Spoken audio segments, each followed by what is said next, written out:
Week 1, September 2nd, 1994 versus Redan Raiders. Promo. Kickoff time is here. That's right, it's football season again. And time to cheer on your local high school heroes, the Newton County Rams. WGFS presents live coverage of Newton Rams games every Friday night, including the tailgate show starting at 7 p.m. The Rams play the Redan Raiders this Friday night at Homer Sharp Stadium.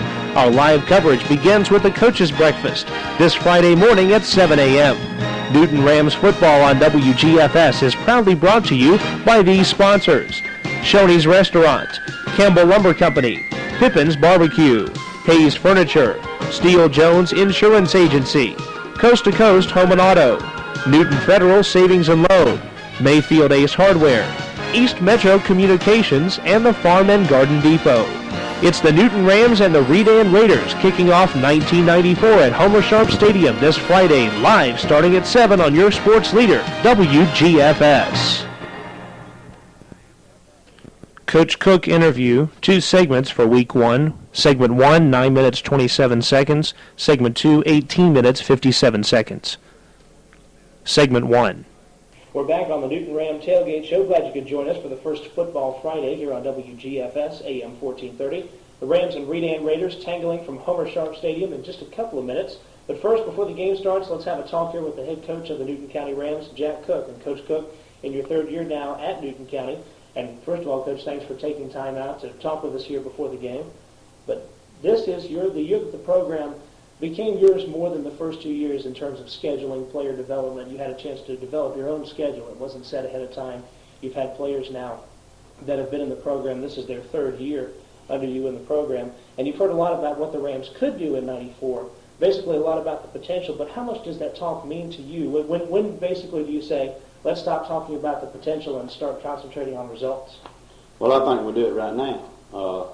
The way we feel is the process of osmosis should have taken place, and now we say that due to the fact that we have 17 seniors, that 14 of them have been with us the full 3 years we've been here, and they pretty much know what we expect. They've responded to the things that we've asked them to do in the weight room, in the off season, and in the classroom, and they've dedicated themselves to come in here and be prepared to play the game of football and hopefully be better people a little bit because they were here, and that's kind of what our program, I hope, will be about. And we're really proud of our seniors and the leadership that they're trying to provide now.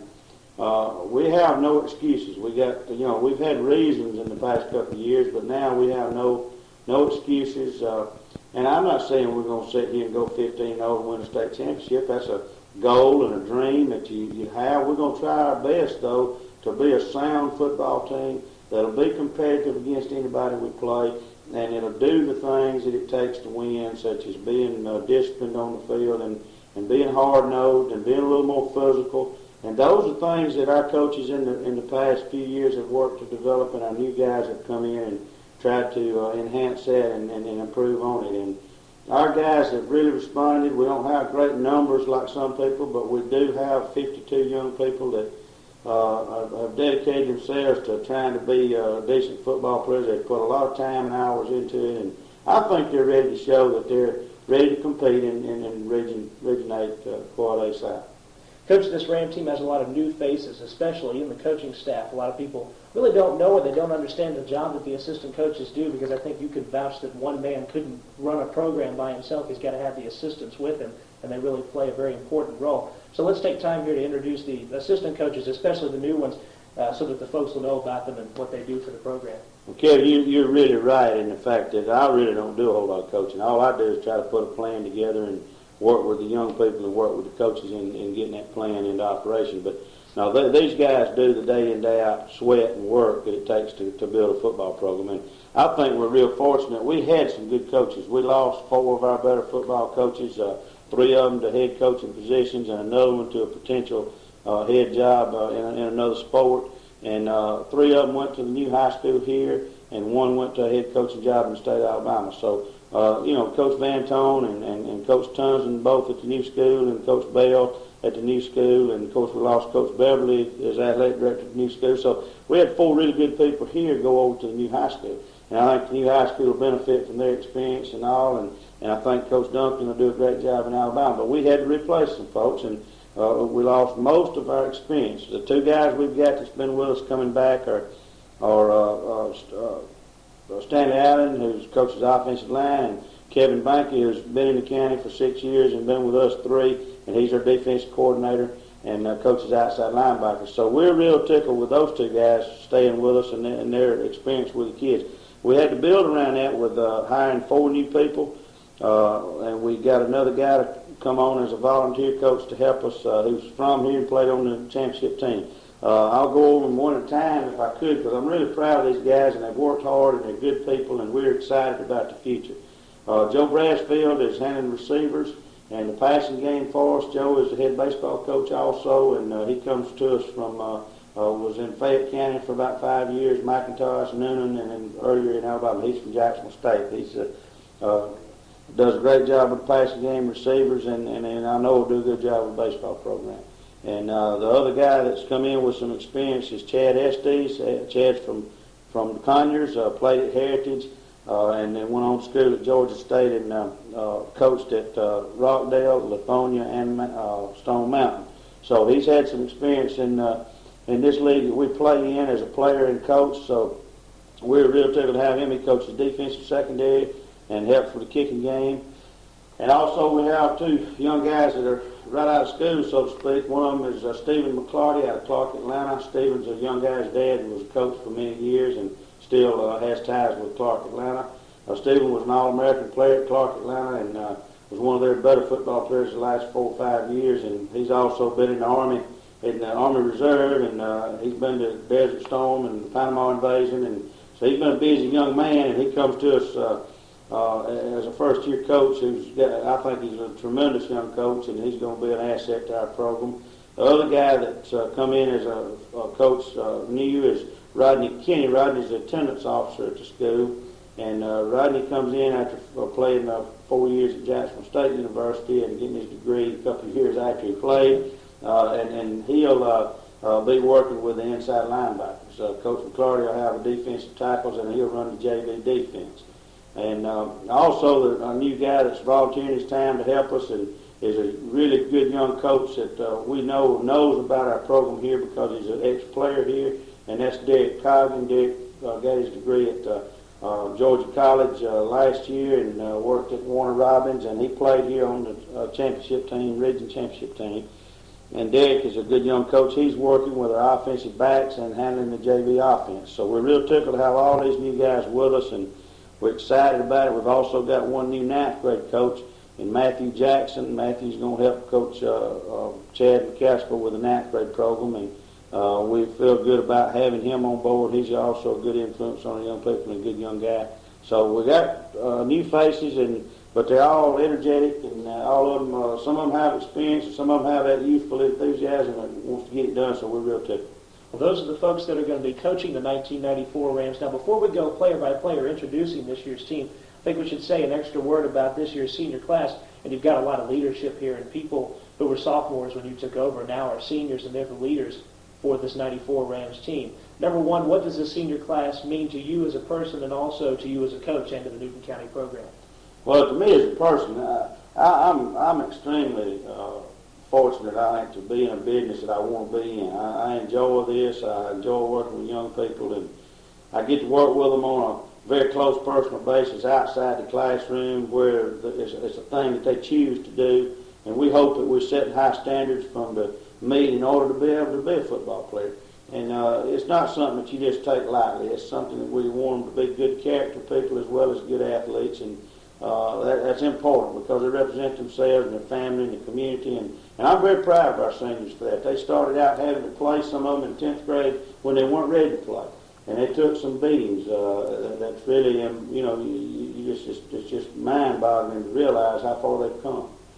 But I hope it's their turn to repay a few folks and to stand tall and be counted as some of the better players and the better teams in this region. And I think that's what we've strived for 3 years, and they've worked hard in the weight room. We're bigger, we're stronger, we're faster as a group. We've got 14 guys that's been with us the whole time. We've got, I think, 5 or 6 or 7 guys that's 3-year starters. I know Doug Bass had to play some even as a ninth grader. So did Jason. So did Adrian. So did Cordell. Marcella has played for 3 years. So we've had about 6 guys that we feel real good about that have been there and know what it takes. And then we got about 6 more that this is their second year to start. And so we're looking for good things from these guys, and they have provided good leadership. And I think they've got a mindset to play hard every week and be a representative football team. And coming up, we're going to take a look position by position at the 1994 Newton County Rams here on the Tailgate Show on WGFS AM 1430. Coach Cook, Segment 2, Week 1 versus Redan. Back on the Tailgate Show, talking with Newton Ram head football coach Jack Cook, and it is time to introduce the 1994 version of the Newton County Rams. And Coach, let's begin with what might possibly be the strongest point of 1994, and that, of course, is the backfield. It's deep, it's got speed, it's got good power, and the Wishbone offense can certainly maximize their abilities on the football field. 3 of the top 5 rushers from last year's team are back. Adrian Carr averaged 7.5 yards per carry last year. Cordell Benton had some great games, and so on. So tell us about your backs this year. Well, we feel like we're sound in that position. We don't have as much depth as we'd like to have. We do have a lot of guys that could play, but really as far as quality depth, we're really kind of short. But we've got 6 guys that we think can play, and we had a better situation until Stephen got hurt and won't get to play as a quarterback. He'll dress out as a backup kicker. But other than that, he won't play because of a knee. But we'll have Kareem Maddox, a quarterback. Kareem's a little bitty guy, but he's real quick, and he's a good thinker, and he's capable of making folks miss. And we hope that he'll have a great game. It'll be his first start at quarterback. But we've got some veterans behind him, and Jason that's played defense for 3 years, and then now he's played a little fullback last year, but he's pretty much worked full-time at fullback. Pat Gaither is his backup that'll play halfback and fullback, and Pat played last year at fullback. And we got Adrian and Cordell at the halfbacks, and I think really and truly, I don't want to put any thing on their shoulders that they can't carry, but they're 2 fine wishbone halfbacks. Both of them have good speed. Both of them will run up inside. Both of them are team-type players, and we look for them. If they can stay healthy, they'll be hard for anybody to stop throughout the year. Now, we've got to get them in situations where they can show what they can do, and that's a little more difficult because people know we got them, and they're going to try to take them away from the offense. So it creates a little bit of a problem, but in the wishbone we got situations where we can have all 4 people with the potential to carry the football. So we feel good if we make the right decisions and get them the football at the right time and the right place. We feel real good about our opportunity to maintain drives and to move the football and score points. And it'll just be a matter of us not stopping and hurting ourselves with penalties and mistakes. And that's always the battle offensively, whether you're in the wishbone or the split back veer or the eye or whatever. We don't want to give other folks a chance to beat us because of our mistakes. And if we can stop that on offense, we think we've got enough weapons to be a good football team.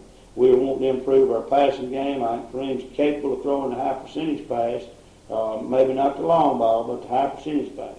And we got people that can catch it back, so we feel better about our situation. Jamal Marks could play some in the backfield. Pat will play, as I said, halfback and fullback.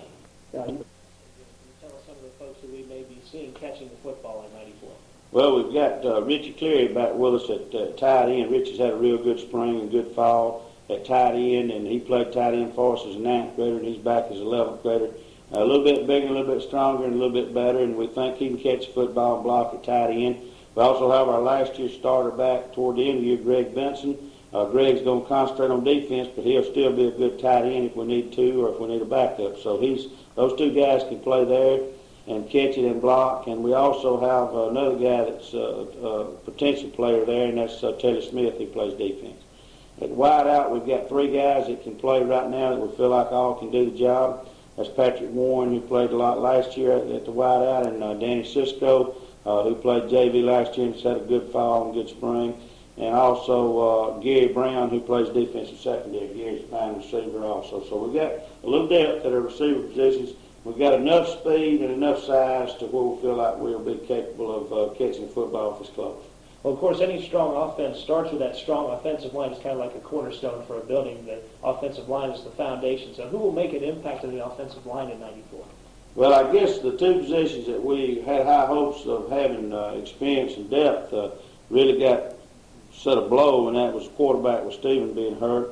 We felt like he and Kareem both would play about equal and really be good wishbone type quarterbacks. And of course, without Stephen, it all falls to Kareem and with Adrian as an emergency backup. But at center, Drew Denman would have been our center for the second year in a row. But Drew sustained a back injury about 2 weeks ago and just found out how severe it was this past week. And his football this year is over. He won't play at all. And we're wishing Drew well in his fight to recover from that injury without having to have surgery. He's having to wear a back brace and do a lot of extensive rehabilitation. He had a vertebrae problem, and we just hope and pray that it'll heal up with the brace and the exercises and not have to have surgery. So we want to think about Drew, and he's worked mighty hard, and to get cut short and not get to play at all this year after all the hard work it's sad. But at the same time, we're thankful that because the injury could have been more severe, we're thankful that it looks like he's going to be okay.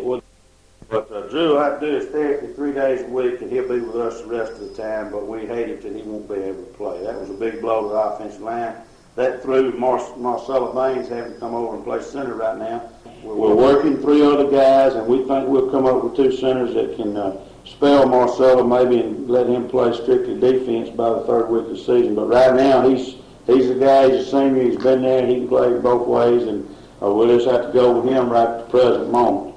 And we're working very hard to get 2 other guys ready by next week or week after.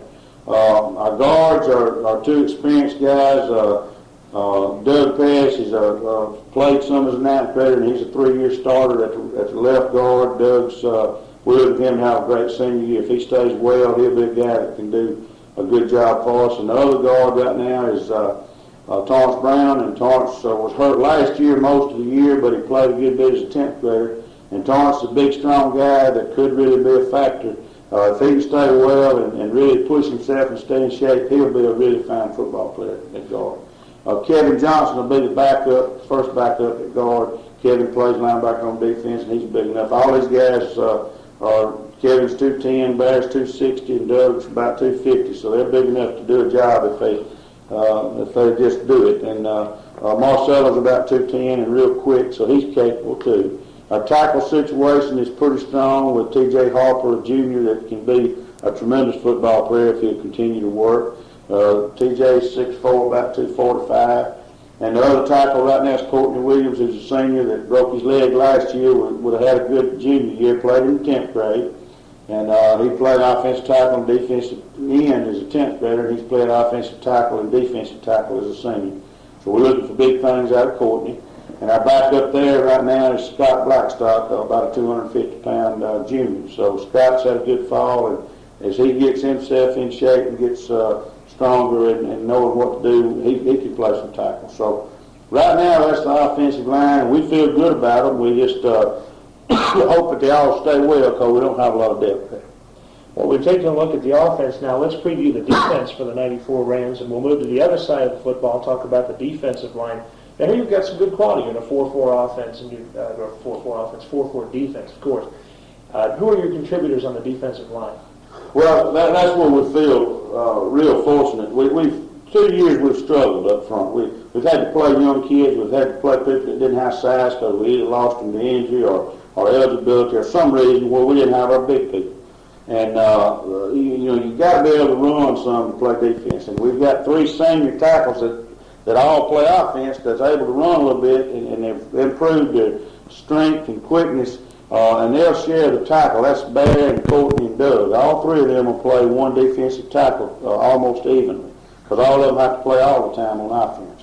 The other defensive tackle will be Marcella Baines, and Emilio Reed, a junior, will back him up. Emilio's about a 210 junior that's very quick and strong, and we feel good about Emilio's progress.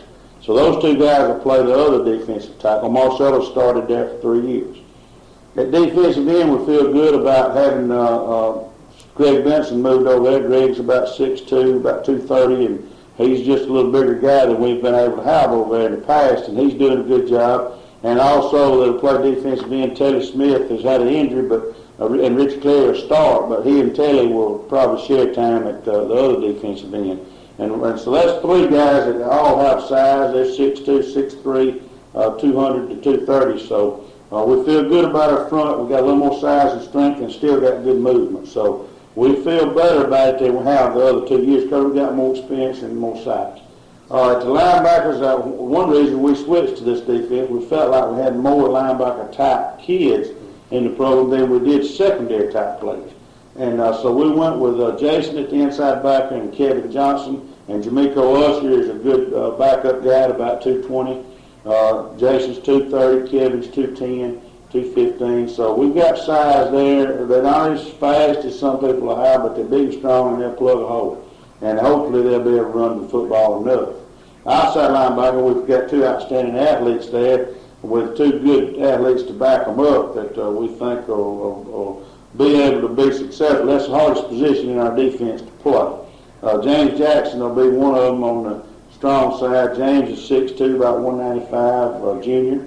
The other one is a junior, Rico Williams, that started last year for us at the weak side. Rico's about 5'11", 170, and he's a player too. Both those guys have good athletic ability and can run, and we're looking for them to make big plays for us at the outside linebacker. Backing them up will be Brett Mask and Danny Cisco, both juniors.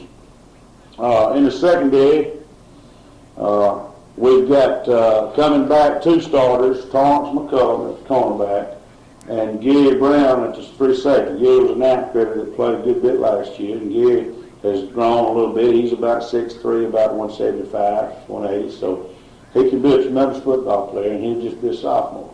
And Alex Whiteley has come through and took over the other corner position, and Alex is going to be an outstanding head, quick and hard-nosed, and Alex is, we're looking for big things from him at the corner. Backing up will be Cordell Benton at one corner, and Tyson Bell, a 10th grader, will probably back up the other one, and Adrian, of course, will be the backup at free safety. So we're too deep on defense most everywhere except inside linebacker, and we're still looking for some folks to come through there. And we feel like that defensively we should be more physical, we should be quicker as a team defense, and we're a whole lot stronger. So we're hoping that going to that set and having a lot of kids back that's played will make us be a better defense. They've all been there, with the exception of a few of them, and we look for them to be a stronger outfit. Well, that's the defensive unit for the Newton County Rams here in 1994. Now we'll discuss the special teams, where the Rams had struggled at various times last year. What do the Rams look like in this department this year? Well, I want to say something about a kicker last year. Our punter last year, Tommy Taylor. Tommy's a hard-nosed football player, and Tommy, if he's listening, don't get mad at me, but Tommy just wasn't a punter. Tommy was just a guy that could kick the football hard. And Tommy had to be our punter because we just didn't have anybody else. And he did a great job considering he wasn't a true punter. He was a football player. And he punted because he could kick it hard. And it really caused problems because we didn't get sometimes the height, and we didn't always get the snap, and we didn't always get the coverage, and our kicking game was really lacking, and that's nobody's fault but mine. This year we feel like we'll be better. We've got two kickers back there that's what they do, and Wes Billingsley is taking over all the duties of kicking right now, and the backup there is Stephen Smith. Both of them are soccer players that are kickers, and they know how to kick, and I think we'll be sounder in the kicking game for the kickers. We should be better in the returns. We got both people back. They both had some exciting plays the last 2 years, and even Kareem Maddox could be involved in the return game. Gary Brown, possibly 4 years out. Tyson Bell, possibly 4 years out, could be involved in kicking. But Cordell and Adrian are going to make some people take notice on kick returns if we do a good job blocking and handling it well. And I think we'll be sound in the kicking game a lot more than we were last year. Now, that remains to be seen. I know we've got to do it in ball games, but we worked very hard on that, and our guys have really improved. And so far, we feel real good about the possibility of being a lot better in the kicking game. Well, Coach, that's the 1994 Newton County Rams football team, and we're just a couple minutes away from the game. But before you go, are there any other folks you'd like to mention, touchdown club folks, etc., who have helped the Rams in any way this year? Well, Kevin, always, to put a high school football team or any football team, for that matter, on display, it takes a lot of people. It takes a total team effort out of many, many, many people.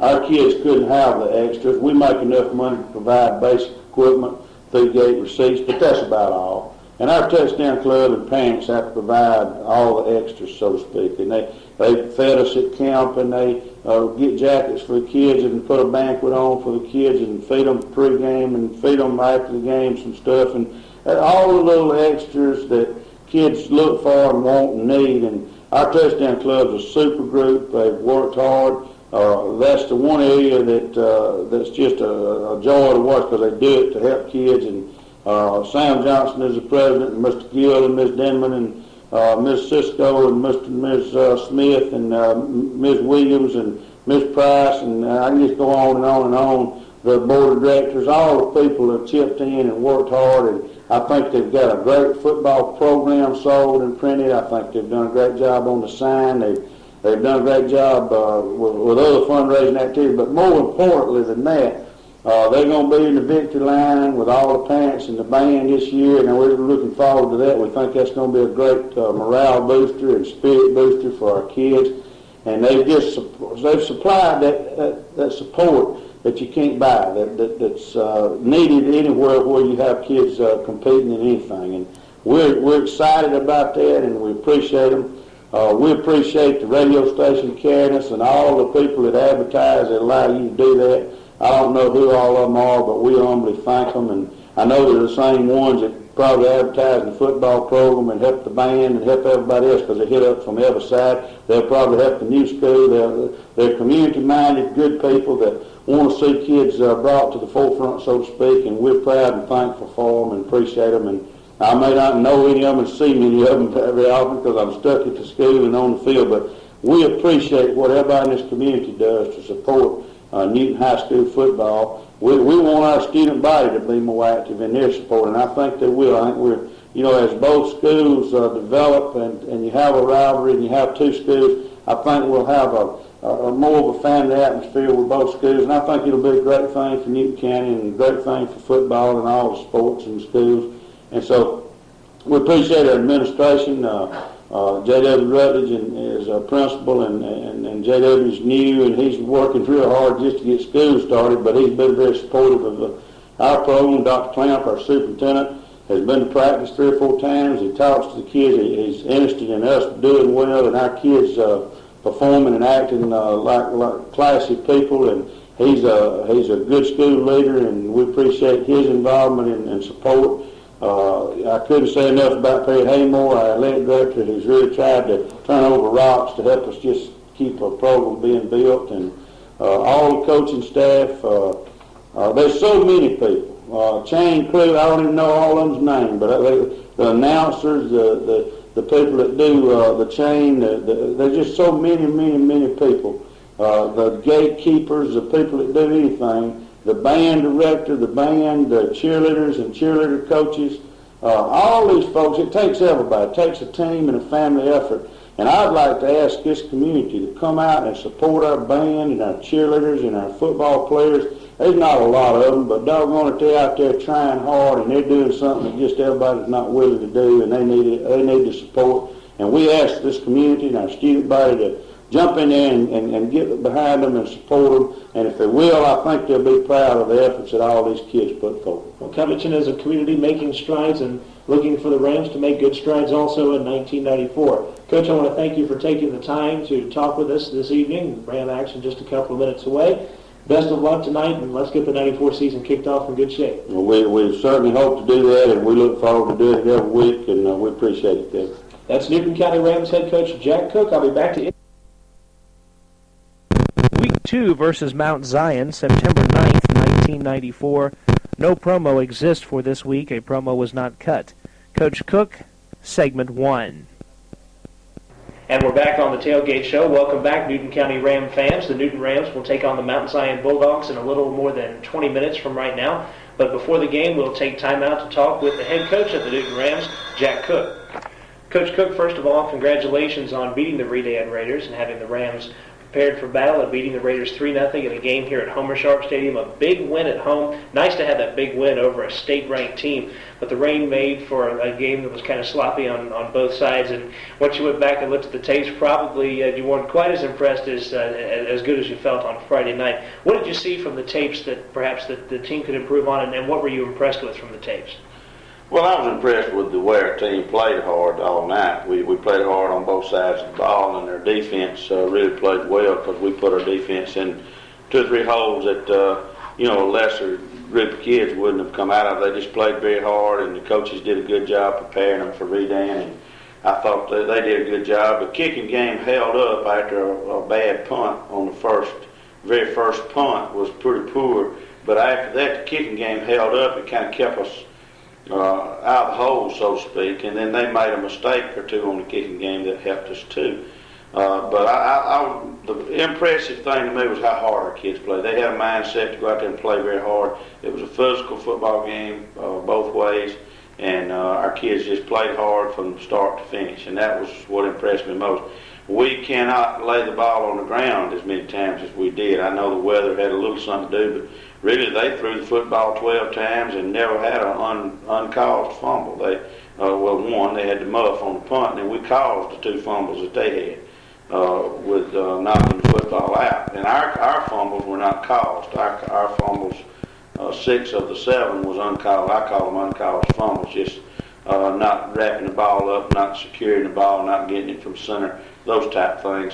And we've got to do a better job of that. We've got to do a better job of that. I think we've got to be more consistent on offense as far as coming off the football and getting movement on the defense. And that, of course, that's something that's very hard to do this early in the year.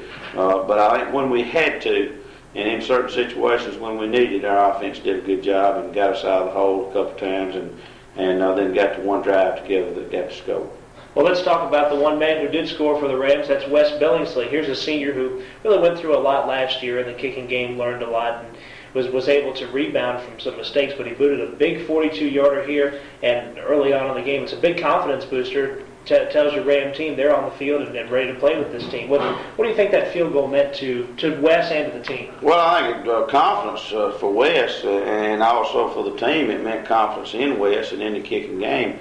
Wes has done that before, though. He kicked 2 big field goals as a sophomore. Last year he struggled a little bit. He still made 1 or 2, but he struggled during the year last year. And I think his senior year, I think he made kind of a statement, well, look, I'm going to be, if we get inside 25, we can score. And that's what our kids need to do. And that builds confidence in them, and it also builds confidence in his ability to kick the ball through when we need it, anytime we need it. And we hope that they'll continue for 10 football games. And I think Wes has worked very hard. He's improved his strength and his distance and his consistency. So I think if we get all the other components down in the kicking game, Wes will do what he's supposed to do. Well, the rain that was there in a deluge Friday night certainly has an effect on certain aspects of a football game, and there are some things that you see on the field performance-wise that you know it would not be the case had it not been raining so hard the entire night. What will you take from this game as completely independent from the rain, a real indication of how your team is going to perform this year? Well, I think just playing hard on defense especially and maintaining their poise on offense and in the kicking game is one thing. And then I think the other component is that we were limited to what we could do offensively. And I think we're going to be able to run inside the tackles on people. And that's a big plus because we weren't very good at doing that last year. What effect do you think beating a big team this first game at home will have perhaps on future home games and crowds at future home games? Well, I think it's really just one football game right now, but I think if we continue to play well and continue to do the things that we've done at home for the past 3 years, I think our kids have always played hard at home. We haven't played well all the time. We've played very hard at home, and I think we just got to keep doing that, and of course, if we can keep winning, that should help, sure. Well, the next home game will be next Friday, but we're concentrating on this Friday and tonight's game against the Mount Zion Bulldogs. We'll be back to preview the game right after this on the Tailgate Show on WGFS AM 1430. We are back on the Newton County Ram Tailgate Show. Glad you could be with us. We're talking with the head coach of the Newton football Rams. That's Jack Cook. And Coach Cook, tonight's opponent, the Mount Zion Bulldogs. This is the first road game for the Rams here in '94. And does the road, do you think, playing on the road has any effect perhaps on the Rams and the way they'll play tonight? And by the way, while we're at it, we can talk about Mount Zion, a team that's fairly consistent, has never been a powerhouse, but usually has a winning record. Well, I think they've had a winning record ever since they've been a high school. I believe that's right. I'm not sure on all the stats, but I don't think they've had a losing season since they've become a high school, and they've been in the playoffs, I think, 2 of the past 3 years. Last year, losing in the first round to Mara, I believe. But they've got a solid program. Jackie Green's done a good job building the program from scratch, and of course, Jackie was part of a good program at Riverdale, and he does an outstanding job with their football program. And they lost some kids from last year, but they've got enough people back that know how to win to where they're going to be tough in their home opener. And I think it's always tougher to play on the road because you're going into their house, so to speak, with their fans and their familiarity with the stadiums, and you're having to kind of get adjusted, and your people having to travel, and you're having to travel. So, I always like to play at home. I think playing at home's always better, but we've got to learn to bow up and do it on the road as well as at home. What's the main thing that you have been working with your team on? Because really the biggest improvement that comes in a football team, that they've said, comes from week 1 to week 2 of the season, because after week 1 you know what you've got both on offense and defense. What did you work on the most in practice? Well, I think what we tried to work on was just maintaining our reads and keys on defense and trying to get the intensity back every Friday on defense. And we're trying to keep it simple where we can play hard and not have to do a lot of thinking. Offensively, we're trying to adjust to their defense. They play a little different defense than Redan, and what we're trying to do also is get the football out from under center and not throw it on the ground. We've got to do a better job of that. We were very, very fortunate last week in having 6 balls rolled around on the ground, and we got all of them back. We had 7, and we got out of 7 fumbles, we got 6 of them back, and that's not going to happen every week. We cannot continue to do that and be fortunate and be lucky. So we've got to eliminate them. And if we can do that, then we feel like we'll be a threat, because those fumbles last week probably cost us 3 or 4 first downs. If nothing else, they cost us field position and first downs, and they could be disastrous and cost you ball possession in bad situations. So we've worked very hard this week trying to control that situation, and hopefully with good weather, that'll help some too. Well, Coach, we mentioned the rain before, and of course it being a factor here in this home game, but the weather forecast so far is looking good for tonight's game against Mount Zion. We didn't get a chance to see the true running game. Of course, rain kind of negates a lot of the speed in the running game, but without the rain, how do you think that running game is going to respond tonight? Well, we'll just have to wait and see. We feel like that's something that we would have tried to exploit last week, and we did early in the ball game. We ran the option and tried to get on the corners and did a pretty good job of it on occasion. But we just felt like the longer the game went on, the sloppier the conditions got, the least we wanted to pitch it and the least we wanted to throw it around out there and run sideways. So we decided to just go between the tackles, try not to make a mistake, kick it, and play defense, because our defense was playing real well. And I think that's what our plan will be pretty much every week. We feel like we've got a good defense. We need to play good defense and try to use the defense to kick a game to get field position and then take advantage of that with our offense. And I think if our offense we can get a balance there and get to where we're throwing it a little more and get to where we're getting on the corner with consistency, then I think we're capable of being a very good football team. Well, Coach, who are your captains for tonight's game? Our captains are Doug Parrish, who's a senior, 3-year starter at guard, and Kevin Johnson, a 2-year player at linebacker, who got a steady ball game last week, and Wes Billingsley, our kicker, who is a 3-year senior also.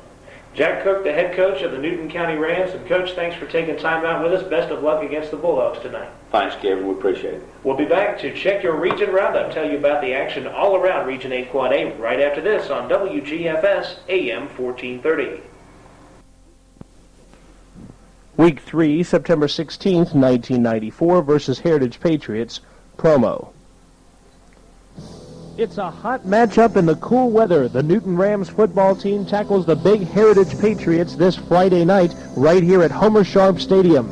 Paul Daly and Kevin Holden bring you every bone-crushing hit this Friday night, starting with the tailgate show at 7 o'clock. Ram football on WGFS is proudly brought to you by Shoney's Restaurant, Charles Evans Nissan, Coast to Coast Home and Auto, Bulldog Tire, East Metro Communications, Pippin's Barbecue, Hayes Furniture, Mayfield Ace Hardware, Carroll's Floor Covering, Courtesy Ford, Newton Federal Savings and Loan, the Farm and Garden Depot, Steele Jones Insurance Agency, Ludy's Sports Shop, and Campbell Lumber Company. Two big-time rivals, the Heritage Patriots and the Newton Rams, clash this Friday at 7 o'clock from Covington's Homer Sharp Stadium, live here on your sports leader, WGFS AM 1430. Week 3 Coach Cook interview, segment 1 for September 16th, 1994. And we are back on the Newton Ram Tailgate Show. A good football Friday to all of you Ram fans and listeners out there listening in to the Ram Tailgate Show for this Friday evening. I'm here with the head coach of the Newton football Rams, Jack Cook. And Coach Cook, an impressive win last week, a 2-touchdown win over Mount Zion. You saw the strength of your backfield, and overall, you've got to be happy with being 2-0 for the first time since you've been here. Oh, that's true. We're always thankful to win any game we can win, and the kids did come back and play hard. We played better the second half. I think we played hard, but we were a little flat opening the ball game. We kind of took for granted if we showed up, we'd do well, and we'd get kind of steamed up at the half. But I thought we still executed pretty well the first half offensively. Defensively, we kind of caught blocks, and we were a little tentative in that first drive, and they got a field goal out of it. And then later on, they made 2 big plays on us on kind of trick plays that we probably should have been ready for. But other than that, I thought our defense played hard the whole ball game and really shut them down, except for those 2 plays in that one drive. And then our offense kind of took over the second half. And in the second quarter, we had a real good drive. Our first drive was a good drive. I think about 8.5, 9 minutes long. And that's the kind of drives we like to have.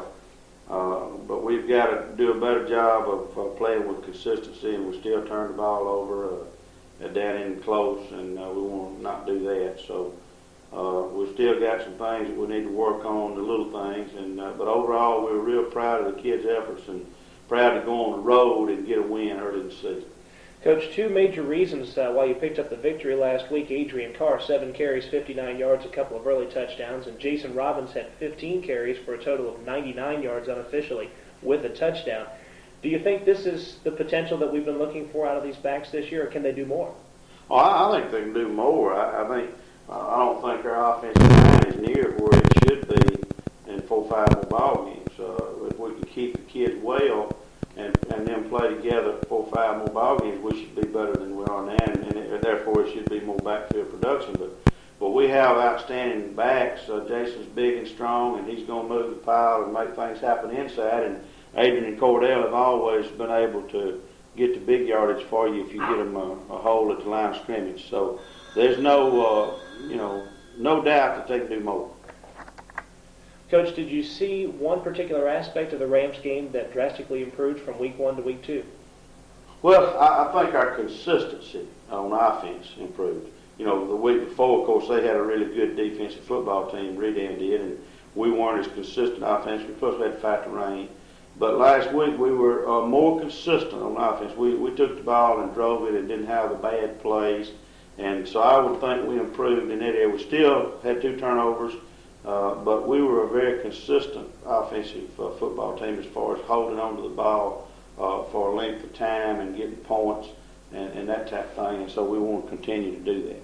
And the Rams will try to continue that tonight as they take on the Heritage Patriots from Homer Sharp Stadium. We'll be back to talk a little more football with Coach Jack Cook right after this here on WGFS AM 1430. Coach Cook's segment 2, September 16th, 1994 versus Heritage. And welcome back to the Newton Ram Tailgate Show right here on WGFS AM 1430. Kevin Holden here with you, and the Region Roundup Plus Ram action will be coming up for you in less than 20 minutes. We're going to continue talking football now with the head coach of the Ram football team, Coach Jack Cook. Coach, tonight's opponent, the Heritage Patriots, a team that has gotten some rave reviews in the media and early on in the year, and they showed a lot of prowess in that first game. They did have a loss last week to a very tough team from Troup County. What do you see in this Heritage team? Well, I see an experienced, well-balanced offensive football team that has nine starters back from last year with 3 tremendous football players, maybe 4. They've got a good fullback, they've got a good tailback in Sullivan, they've got a good quarterback in Cagle, and they've got a good tackle up front, big strong guy. They've got a good center. Their offensive line is almost intact coming back. And they're experienced, they're well coached. They run the football, but yet they're able to throw the football too. And the quarterback's a good runner, so you can't just key on the running backs. And so I can't say anything, but they're just a real good offensive football team. Defensively, they're a little younger over there, and they've struggled a little bit, but they've struggled against really a tremendous offensive football team in Troup County. Troup County is going to be one of the better teams in the state of Georgia this year. Coach, a few people would say that the Heritage Patriots might be the Rams' biggest rival because of the close geography, etc. Do you really concentrate on that at all with your football team, a biggest rival at all? Well, no, not really, but it's important that you beat your neighbors, and I think Rockdale and Heritage both being next door to us, 10 miles away, with a lot of folks having kinfolks in that area, a lot of folks shopping both ways. Just the closeness and familiarity with the kids and with the families and people involved, it makes it a little more intense, and it makes it like Coach said, it makes it where you're in a small area here, and we're kind of stuck out away from everybody else, and so it would be nice to be the best of that 3 or 4 teams. And of course, with the new school coming 3 or 4 years from now, we'll have a 5-team situation out here in 2 counties that hopefully will enrich football and make better rivalries and more interest. And so we're looking forward to that, and we want to maintain our share of the wins in dealing with all these folks.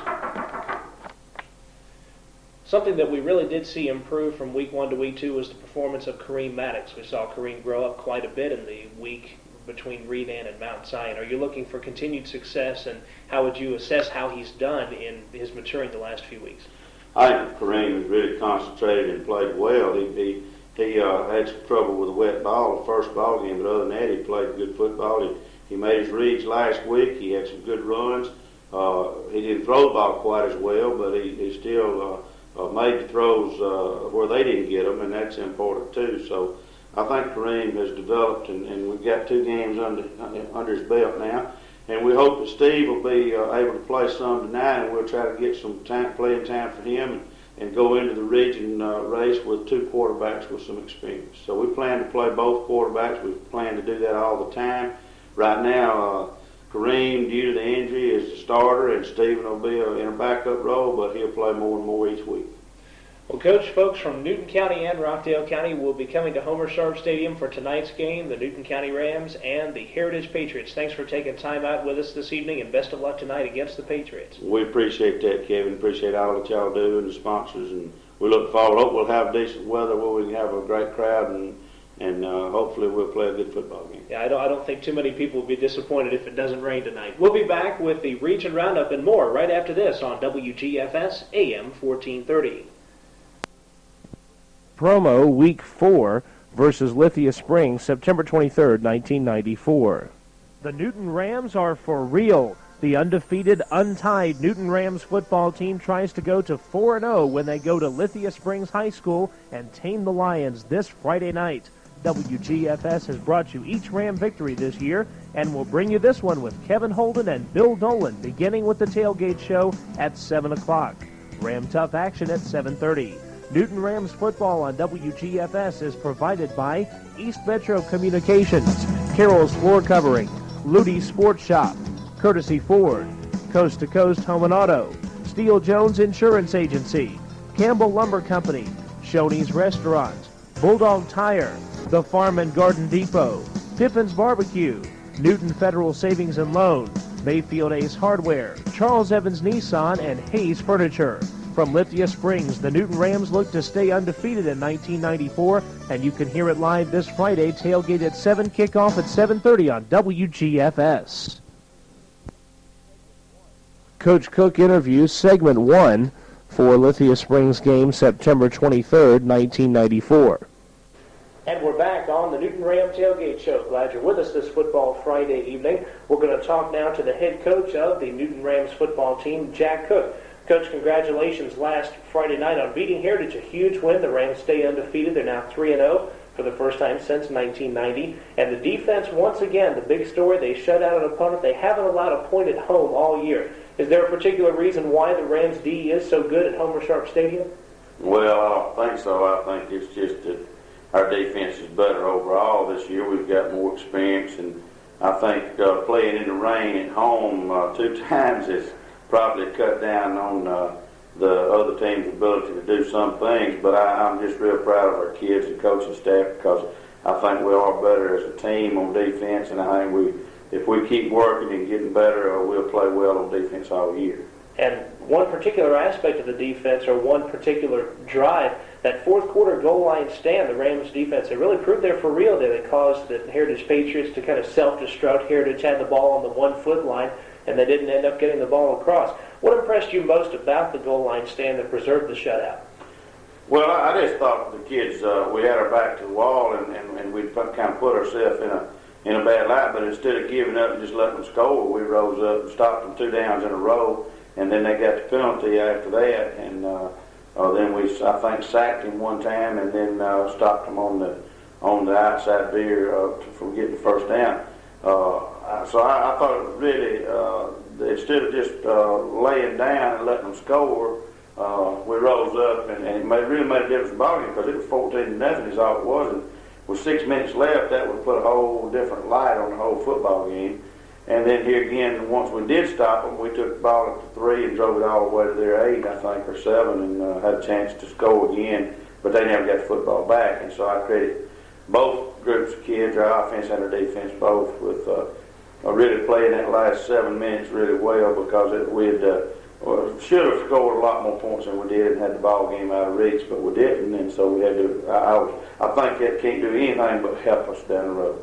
And as far as the offense is concerned, you have to be happy with some of the things you've seen, especially in the last few games, the sustained drives that the Rams have been able to have. They've had some very long ones that have eaten up quite a bit of clock, and that'll help you in future games. Well, we certainly hope so, and we realize we're going to continue to play people that have better personnel as the year goes on, and we're going to have to be consistent, and that's part of our game plan is to try to keep the football away from people. And if we can continue to do that and score, we want to be sure we score when we have opportunity, though. And with the exception of that, I thought we did exactly what we wanted to last week, kept the football away from them, and then played good defense when they did have it.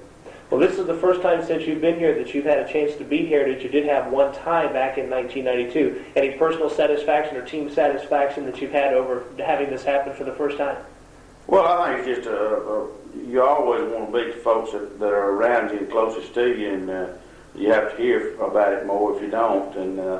But no, I think our kids are excited about it, and that makes me excited because they are neighbors, and they're the program right now that them and Rockeal and then in the future probably Salem and Eastside, those 4 programs at some point in time probably the 4 that you need to win besides the region.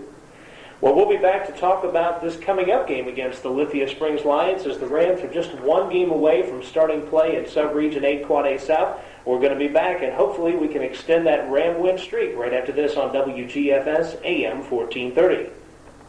Coach Cook's segment 2 for September 23rd, 1994. And we're back on the Newton Ram Tailgate Show. Ram action about 10 to 15 minutes away. We hope to bring another Ram victory tonight. They're 3-0 are the Rams football team. They look to go to 4-0 for the first time since back in 1981. And I'm here with the head coach of the undefeated Rams, Jack Cook. Coach Cook, your opponent tonight, the Lithia Springs Lions, considered by some a young team. In fact, one of your assistant coaches said they're a lot like the 93 Rams, and as young as they are. Do you see a similarity between this year's Lions and last year's Rams? Well, in a way I do. They've got good personnel in some places, and this is Coach Hector's 2nd year, and they're a better football team in a lot of areas than they were last year. But they're developing still and still have some young guys, and I see a bright future for them. If they can keep their kids out and keep them working, they're going to have some athletes, in another year or 2, and they've got some now. But the developing thing, they can beat anybody on a given night. But then again, as Coach said, sometimes young kids are going to play well and sometimes they're not. So we hope it's one of those nights where they don't play as well, but we're fully expecting them to play very well. Lithia Springs is easily the longest road trip of the year so far for the Rams. Do you feel this trip is going to help the Rams prepare it all for future road trips like the big sub-region opener against Winder Barrow next Friday?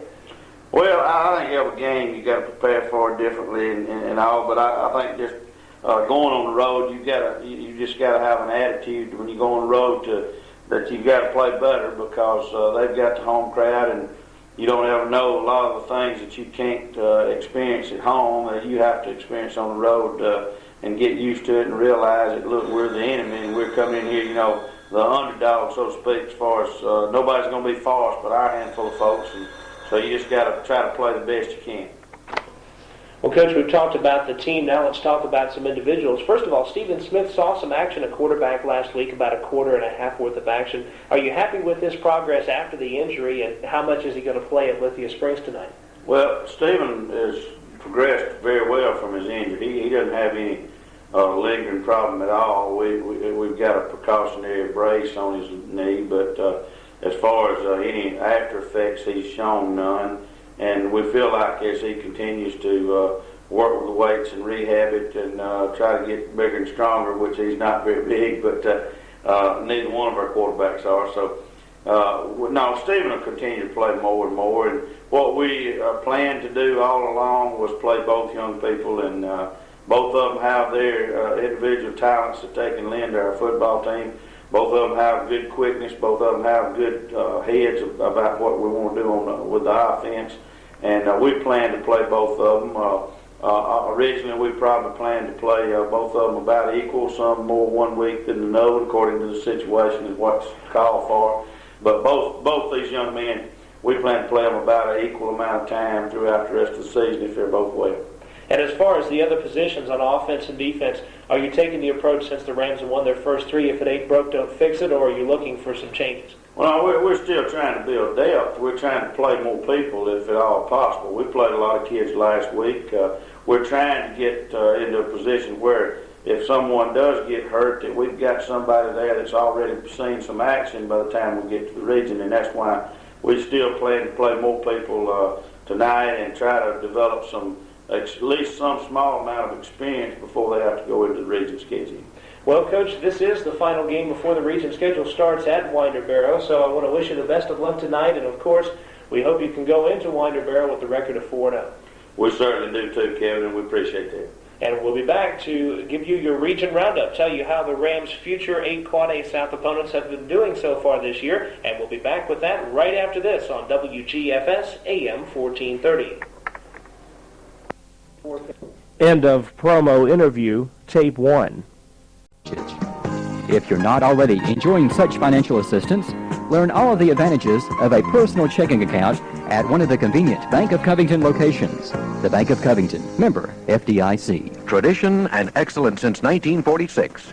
That's WGFS, AM 1430, Covington. Currently outside the broadcast center, we have 66 degrees. In the Gum Creek area, they report 56 degrees. There's a 60% chance of thunder showers today, 40% chance of thunder showers tonight, and a 40% chance of showers and thunder showers for tomorrow. High today and tomorrow in the upper 70s, low tonight in the mid-60s. And it's Friday. That means it's time for the coach's breakfast. Kevin Holden is already out at the Shoney's. And Kevin, how's it going this morning? Susan, it is going just fine on this football Friday morning. We're out here at Shoney's. We are having some breakfast bar. All the folks that are here this morning for the coach's breakfast have had a chance to partake in some of the breakfast bar. Very good breakfast bar this morning. Drop by if you get a chance. Even if you don't get a chance during the coach's breakfast, come by afterwards because they do serve it for a time after the coach's breakfast is over. Come by and enjoy some of the fine breakfast bar. Well, in the first segment of our coach's breakfast this morning, we'll talk to the head coach of the Newton Rams, Jack Cook. Coach Cook, you sit here 3-0. First chance that you've had a chance to do that since you've been here. And, of course, you're hoping to go to 4-0 tonight. But first of all, we'll talk about last week's game against the Patriots. The Rams once again shutting out an opponent at home. They put 14 on the scoreboard. Plenty enough for the win last week. Well, it was plenty. I was real proud of the defense because they bent on that drive and they got to play ahead of us and drove the ball really well. And of course, they've got good athletes. Heritage has two outstanding backs and a good quarterback, and they really do a good job moving the football and scoring points. And to shut out a team of that caliber says a whole lot about your defense. And when our defense got their back to the wall, I think they bowed up and did a real good job.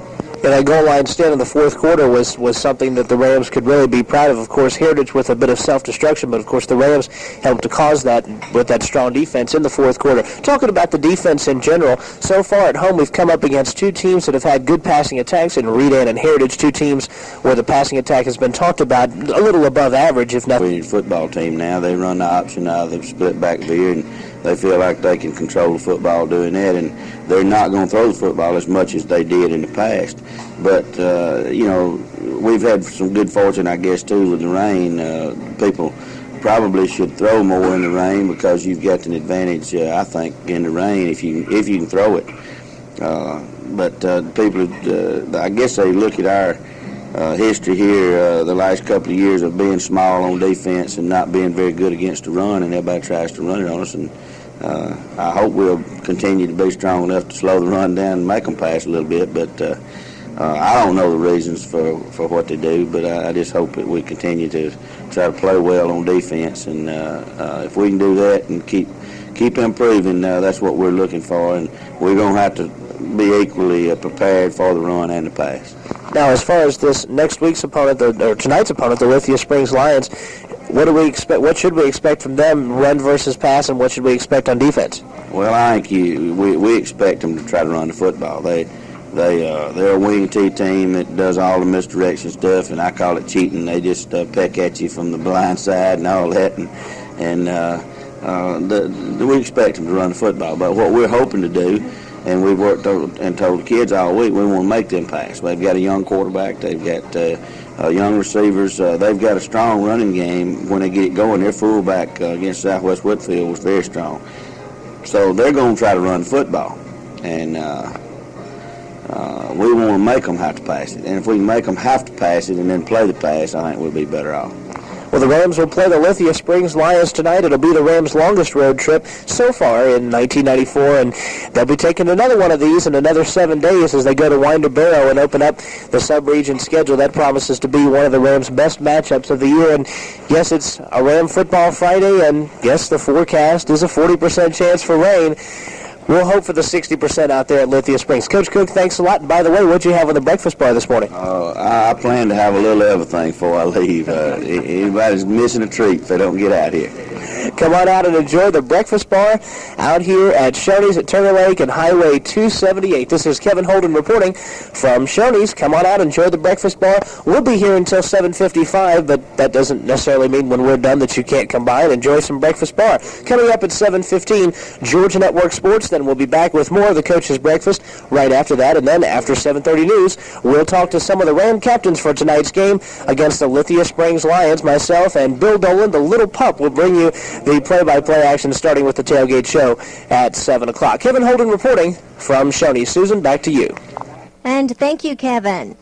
The official weather forecast from the National Weather Service, 60% chance of showers and thunder showers today, high in the upper 70s, 40% chance of thunder showers tonight, low in the mid-60s, mostly cloudy tomorrow, 40% chance of some showers. Currently outside the broadcast center, we have 66 degrees. In the Gum Creek area, they report 56 degrees.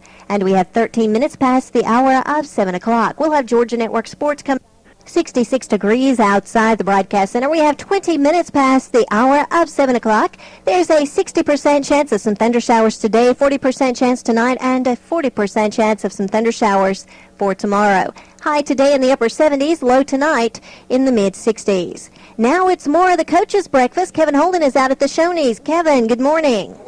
Susan, good morning to you, and thank you very much. We're here at Shoney's at Turner Lake Road and 278, enjoying the Coach's Breakfast in the fine breakfast bar this morning. And here's the portion where we venture to the back of our back room and talk with a couple of the assistant coaches for the Rams. We'll talk first of all with Chad Estes. And Coach, first of all, what did you like the most about the Rams' 14-0 victory last week over Heritage?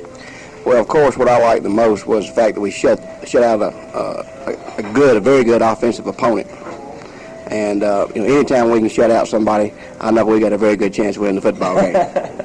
Well, the Rams have 2 shutouts this year. This is the first time since 1990 that they had even had a shutout in the course of a year. They had 2 of them in 1990, and the last time that the Rams had as many as 3 in a year was back in 1966. So based on points, you could say this team is one of the better defensive teams we've had here in a while. Is that a good psychological thing for the team?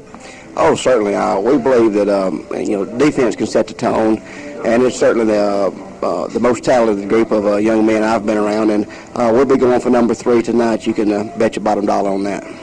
What do you think the key is to stopping the Lithia Springs offense? Well, I think it starts with their fullback. He's a big, powerful runner, likes to get north-south in a hurry, and if we can control him and then make him throw the football, with the folks we have in the secondary, and with hopefully getting a good up-front field push, that we'll be able to do the job. Well, Coach, I appreciate it, and you've already finished up your breakfast bar and have it completely clean. Yes, I've already cleaned up and got ready for the next person. Well, very good, Coach. We appreciate it.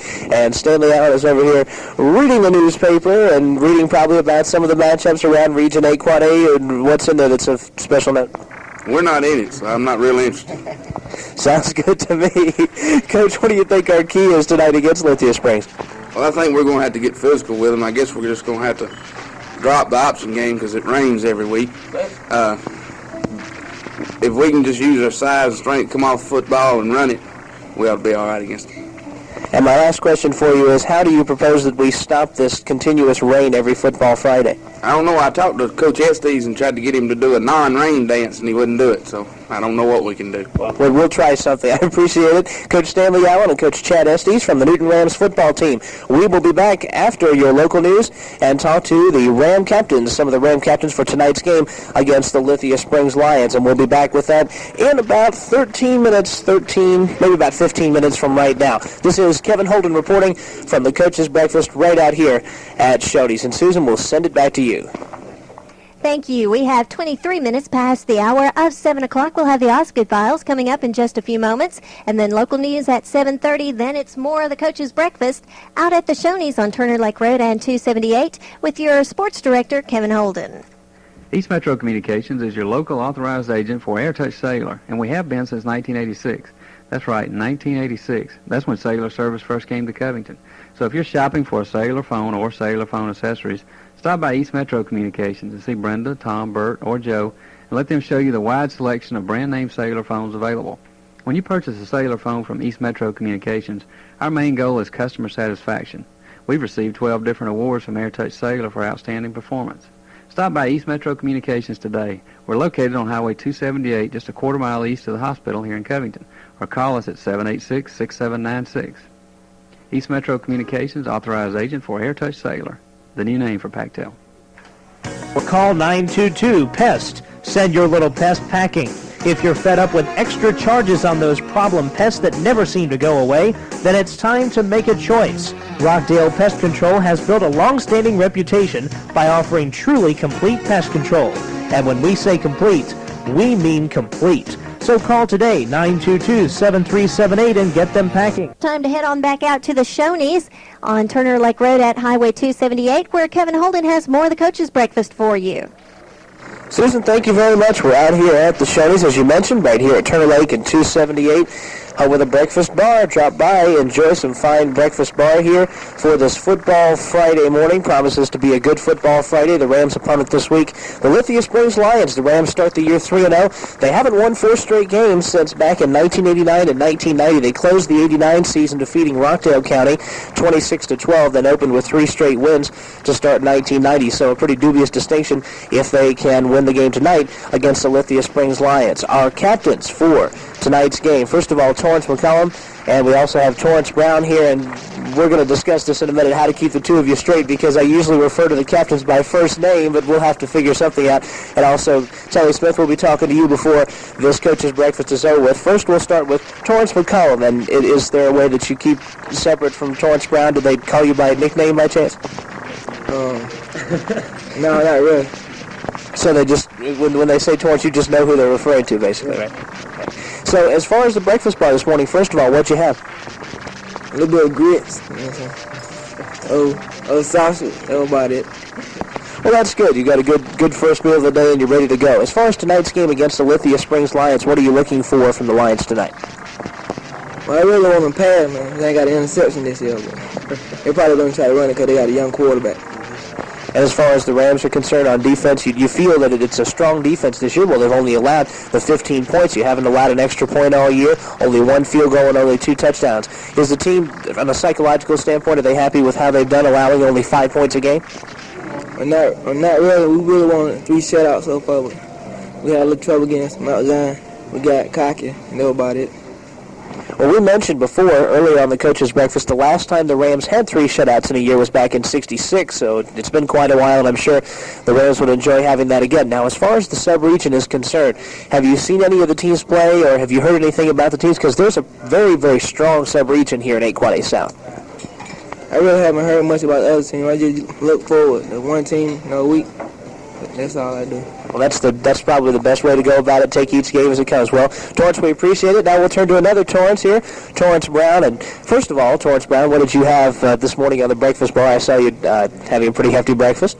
Well, a little sausage, eggs. That's about it. So do they have a nickname for you to keep you straight from Torrance Mccullum? Yeah, they call me Bear. Bear, huh? Yeah. And why is that? I don't know. They say because I get a little down and dirty, so. A teddy bear, okay. Sounds good to me. Well, Torrance, as far as last week's game against the Heritage Patriots, had to be happy with the way the team performed, another shutout. Yeah, we play good D, we got to step it up a notch, this week and play the offense better. And if we do that, we should come out, on top.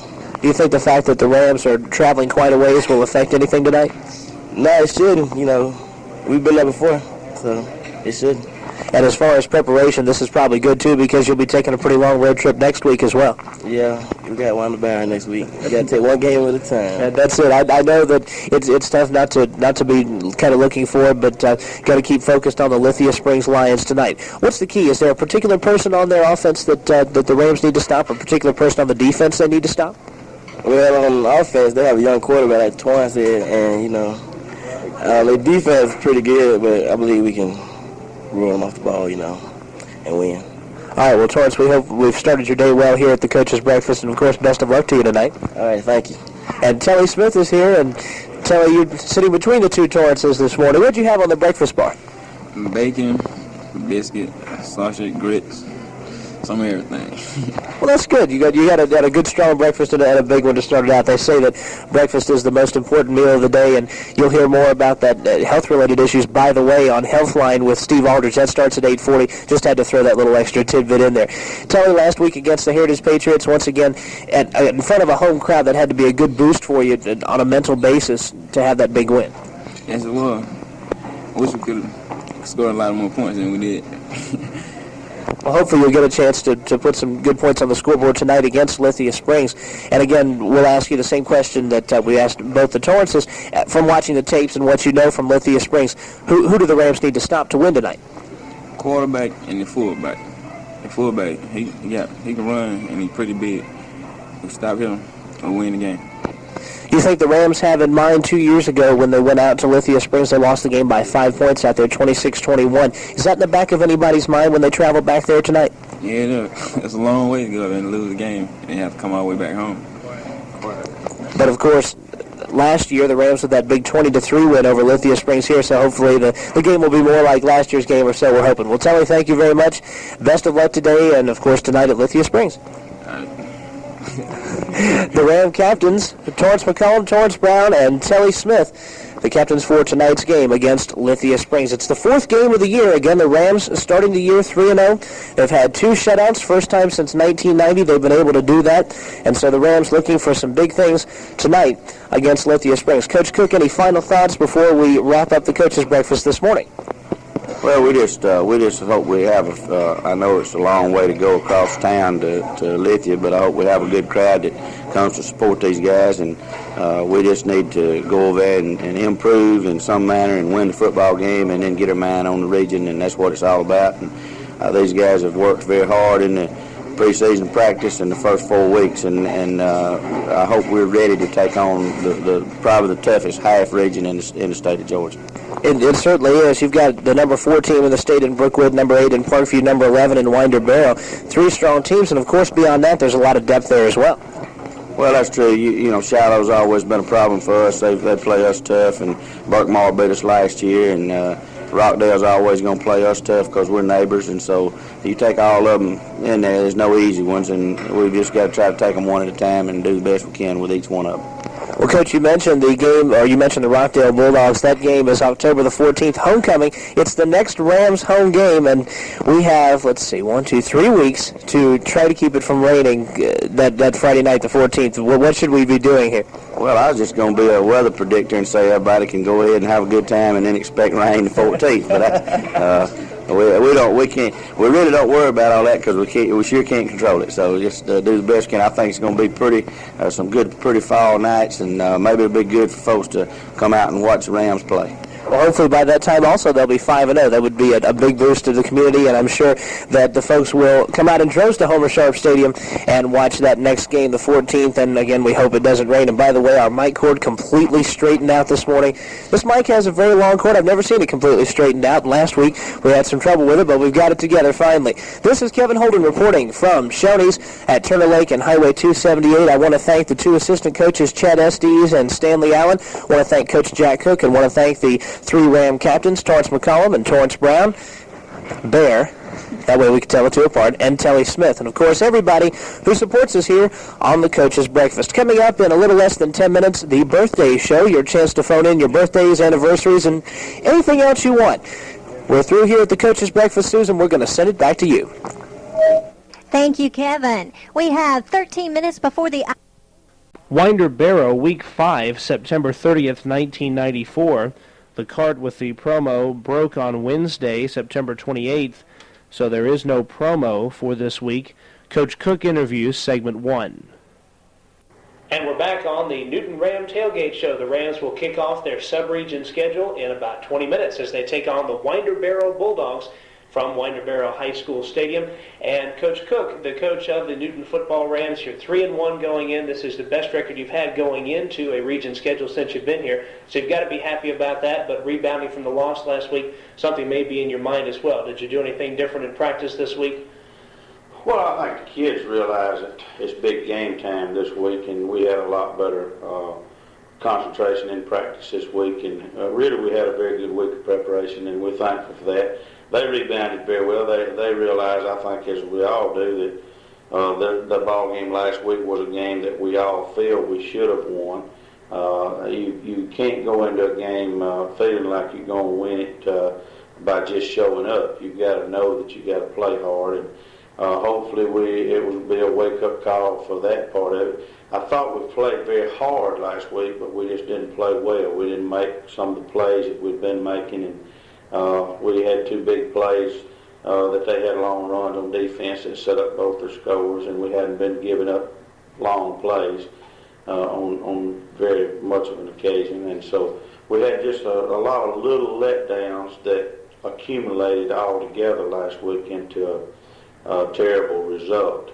But this week the kids have bounced back, and it's region time, and I think they realize the caliber of football that they're going to face this week, and they've had a good week of preparation. Now, as far as Winder Barrow is concerned, here's a team that's gotten a lot of rankings and play in the press. Really, the press has been all over Brookwood, Parkview, and Winder Barrow, all 3 in the top 15 in the state.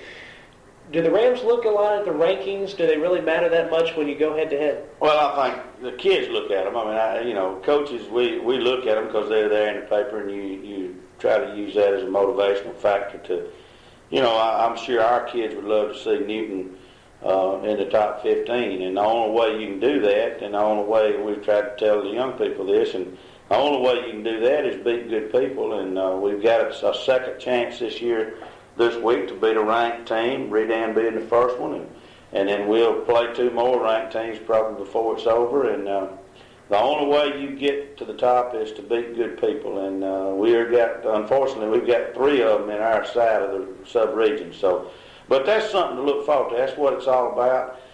If our kids are the kind of competitors I think they are, they'll rise to the occasion and play the best football. And if they do that, then we can take whatever the result is. But I feel like if our kids play to their capability every week, we've got a chance to win every football game. The Rams have an off week coming up after this Winder game. Will that change the Rams' strategy at all for tonight's game? Well, no, not at all. We've got to play this game. It's the only game of the season right now, and then we'll worry about the off week when the off week gets here. But no, it didn't alter anything this week. We're just trying to survive this week, and then we'll heal from some wounds the next week, and then get back in the groove the next week.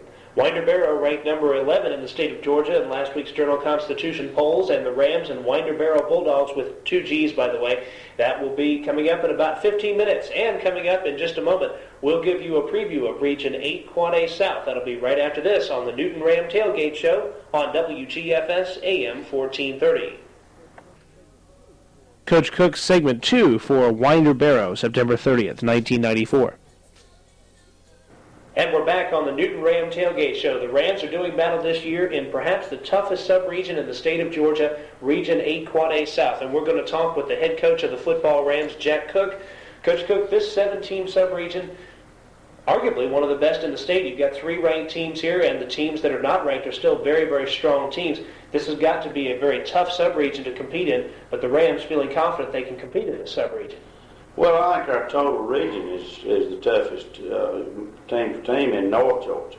I think you've got Region 4 over there that has Noonan and Upson Lee and East Callia and Troop. They're extremely tough too. So I think those 2 regions, as far as just the total regions in the state of Georgia and Quad A, probably the 2 toughest in the state. Us in North Georgia and the other region in South Georgia. Of course, there's some other great teams in North Georgia. Marietta's a strong team. I know that Southwest DeKalb is very strong. And Clark Central's going to be heard from before it's over. Central Gwinnett, those people are going to be heard from. So you've got a lot of strong teams. But our sub-region right now is what we got to be concerned with. We think we can compete. We've been in the middle of the pack, so to speak, in the last couple of years, and we'd like to get up toward the top. And in order to do that, we're going to have to beat some good football teams. And Winder-Barrow being the first one, and then Brookwood coming in. And Shiloh's always been a nemesis to us. Rockeal will play us better than really anybody else, although they're struggling this year. They'll play their best football game probably against us. And Shiloh has just had our number for the last 4 years, I think. And Coach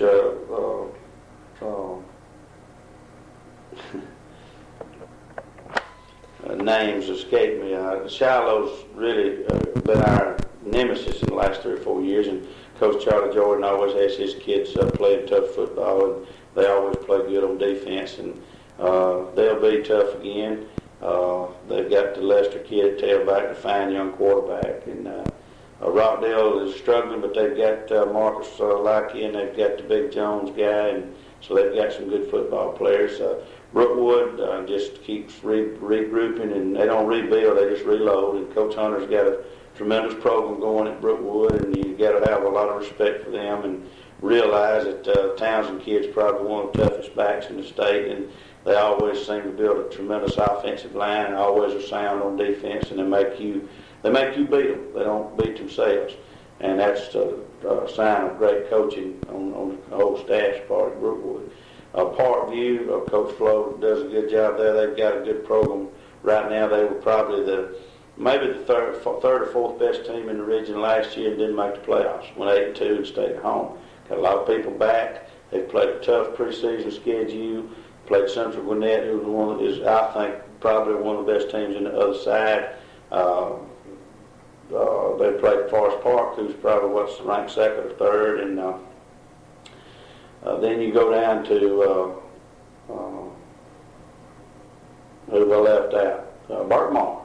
Goodness, you can't leave them out this year. They're 3-1, and they've got a fine quarterback back, 2 running backs, the big tight end. It's a fine receiver and blocker. Is a major college prospect, and so everybody's got some folks. And what we've got to do, this is the start of a 6-game run. That a win here would be a great way to start the second half of the season, the half that really counts as far as reaching the goals that our kids want to reach and that we all want to reach. So we're looking forward to it. We're not apprehensive. We're excited, but I guess you'd say we're cautiously optimistic. Well, Winder Barrow and Parkview, two new teams that come into the sub-region. Equine South loses Clark Central and South Gwinnett. And at first it looked like the sub-region may have benefited. Now it looks the other way around as Winder and Parkview, two of the top 12 teams in the state. You played Parkview the last game of the year at home. This is a game that, of course, if the Cards play themselves outright, could have region tournament or playoff. Do you think it's a benefit that the Rams play Parkview and also Brookwood at home this year, two of those big three teams? Well, I wish we had Winder at home, too. I'll be honest with you. I think it's always, you feel better about playing at home, but they're still the same football teams. They've got the same athletes and the same coaching staff, so whether you play them on the road or at home really shouldn't make that much difference. But the atmosphere is just more comfortable at home.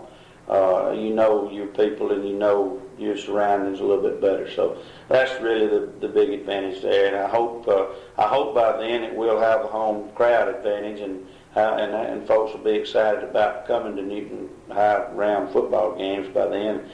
But in order for that to happen, we feel like we've got to go up to Winder and go on the road and prove that we can be a good football team on the road and win a football game against a good football team on the road. And if we can do that against Winder and against Shiloh and then find a way to beat Rockdale at homecoming, then we're sitting there with a chance in those last three to make something happen in our favor and control your own destiny. That's what we want to tell the kids. As long as we're winning, we control things.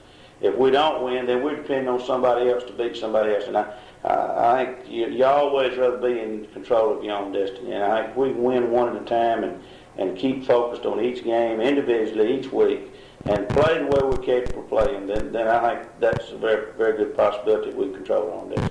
Well, the Rams will have a chance to do that if they can beat the Winder Barrow Bulldogs tonight.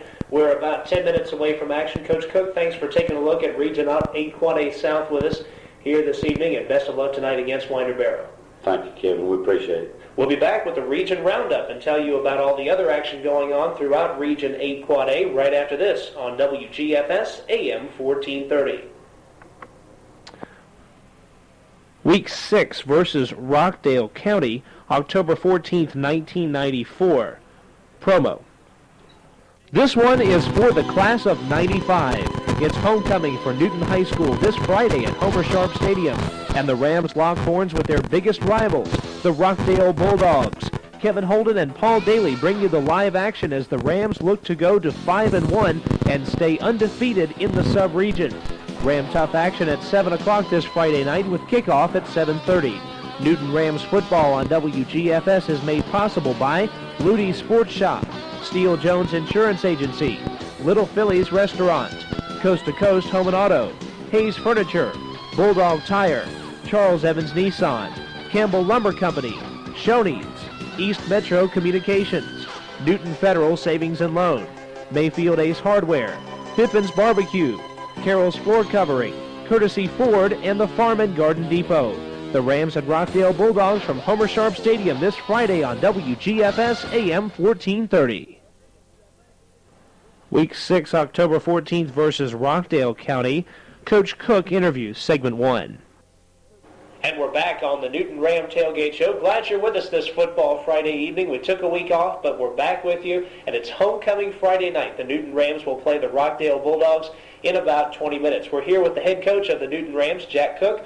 Coach, you're 4-1, and congratulations. 2 weeks ago, actually, the victory over Winder Barrow, 11-6. Here was a team that was in need of a little emotional upstart. They had a troubled game against Lithia Springs, but bounced back, going to the opponent's territory and beating Winder 11-6. Did this have a good psychological effect for these last 2 weeks of practice? Well, I think it had a good effect, period, on our football team. We knew it would be a tall order to go on the road in Winder's first region contest at their place, and playing a team of their caliber. I thought our kids rose to the occasion and did what it took to win. We feel like we should have scored a few more points than we did. We made a lot of mistakes offensively down close and didn't get points, and it looked kind of bleak there for a while, but finally we broke loose on a big play, and we'd come close all night long to breaking and had several big plays, but finally broke one all the way, and we had another good drive that got us a field goal and ended up coming out on top. Our defense held and did a great job at the end of the game, I thought, and really played a great game except for one play the whole ball game. So we're thankful, and it kind of gave us a chance to get rested up and regroup on a positive note. Well, Coach, you mentioned the defense, a big factor in the victory, only allowing the 6 points to Winder Barrow. As soon as they took the field, you could tell this was, talking about Winder Barrow, that this was a very balanced offensive team. They could pass the ball very well and run it very well, too, with the big fullback and the tailback as well. The defense playing more as a unit. We didn't mention one particular name all night long. We mentioned several names on defense. This team effort on defense, it's kind of 11 people playing as one unit, not necessarily a major name. Is this the kind of defense that you like to see? Oh, yeah, that's what we want to see, both sides of the ball. We feel like that's it. The football is the ultimate team game, and if all our kids are into it and all of them are feeling like I got to do my job and then help my buddy, then we got a chance to succeed. And we may even play somebody better than us, but if we've got that attitude, we have a chance. And when you get to playing just for yourself and not worry about how many tackles you got or how many sacks or what you do as an individual, then it takes away from team play. And I think team play is the ultimate in being successful. Now, Adrian Carr broke the big touchdown run, and wasn't it nice for a change to see him play on dry turf? And he showed what he could do on dry turf as well. Well, I think dry turf was one thing, and then I think we plan to exploit Adrian's ability a little bit more in this ball game, and we plan to do that more into the year. Our halfbacks have got to touch the football a little bit more, and Adrian's a guy, if he touches it 20 times in a game, something good's going to happen for you usually. And if we can keep the ball long enough for our two halfbacks to get into the game as well as the fullback, I think we'll be a better offensive football team as the year goes on. Well, the Rams go into this game tonight 4-1, 1-0 in sub-region play. The homecoming matchup against the Rockeal Bulldogs is about 15 minutes away, and we're going to be back to talk about that homecoming game right after this. The Tailgate Show on WGFS AM 1430. Week 6, October 14th versus Rockdale County. Coach Cook interview, segment 2. We are back on the Newton Ram Tailgate Show, talking with the head coach of the Newton Rams, Jack Cook. Coach Cook, tonight, the big homecoming matchup against the Rockeal Bulldogs. You don't need any more incentive than tonight. You've got probably one of the Rams' biggest rivals, the cross-county or the cross-town rival over in Conyers of the Rockeal Bulldogs, and plus you've got homecoming, something that the seniors and everyone at the school would like to do well in. So I don't think you need any extra impetus for tonight's game, but certainly this could be one of the most dramatic and exciting matchups for Ram fans, being that it's homecoming and the blood rival. Well, I think so, and I'm real thankful that I think our student body and our school is. There's been more excitement during this week, and all the kids are into it, and the faculty's into it a little bit more, and the other activities are part of that. But I hope that the football game will be an important part of homecoming, and we'll do our part to make it a successful homecoming. And I'm glad you mentioned seniors, because I think it's a game that really the seniors should mean more to them than it does anybody, because it's their last homecoming, and homecoming is something that they should remember with their friends for years to come. And we want to make it a good experience for them. And if we play hard and do well, then it makes for the whole thing, and especially the dance, to be better anyway. So. We are looking forward to it, and we're thankful that we've had more excitement in the school this week, and hope that that'll continue throughout the year. And if we can have the weather cooperate and have a great homecoming crowd and have a home field advantage due to the crowd, then that'll be another plus. And then playing Rockdale, who is a natural long-time rivalry, that's another plus that ought to get them stirred up. And no, I don't think I've got to make any real speeches, to get the kids ready to play.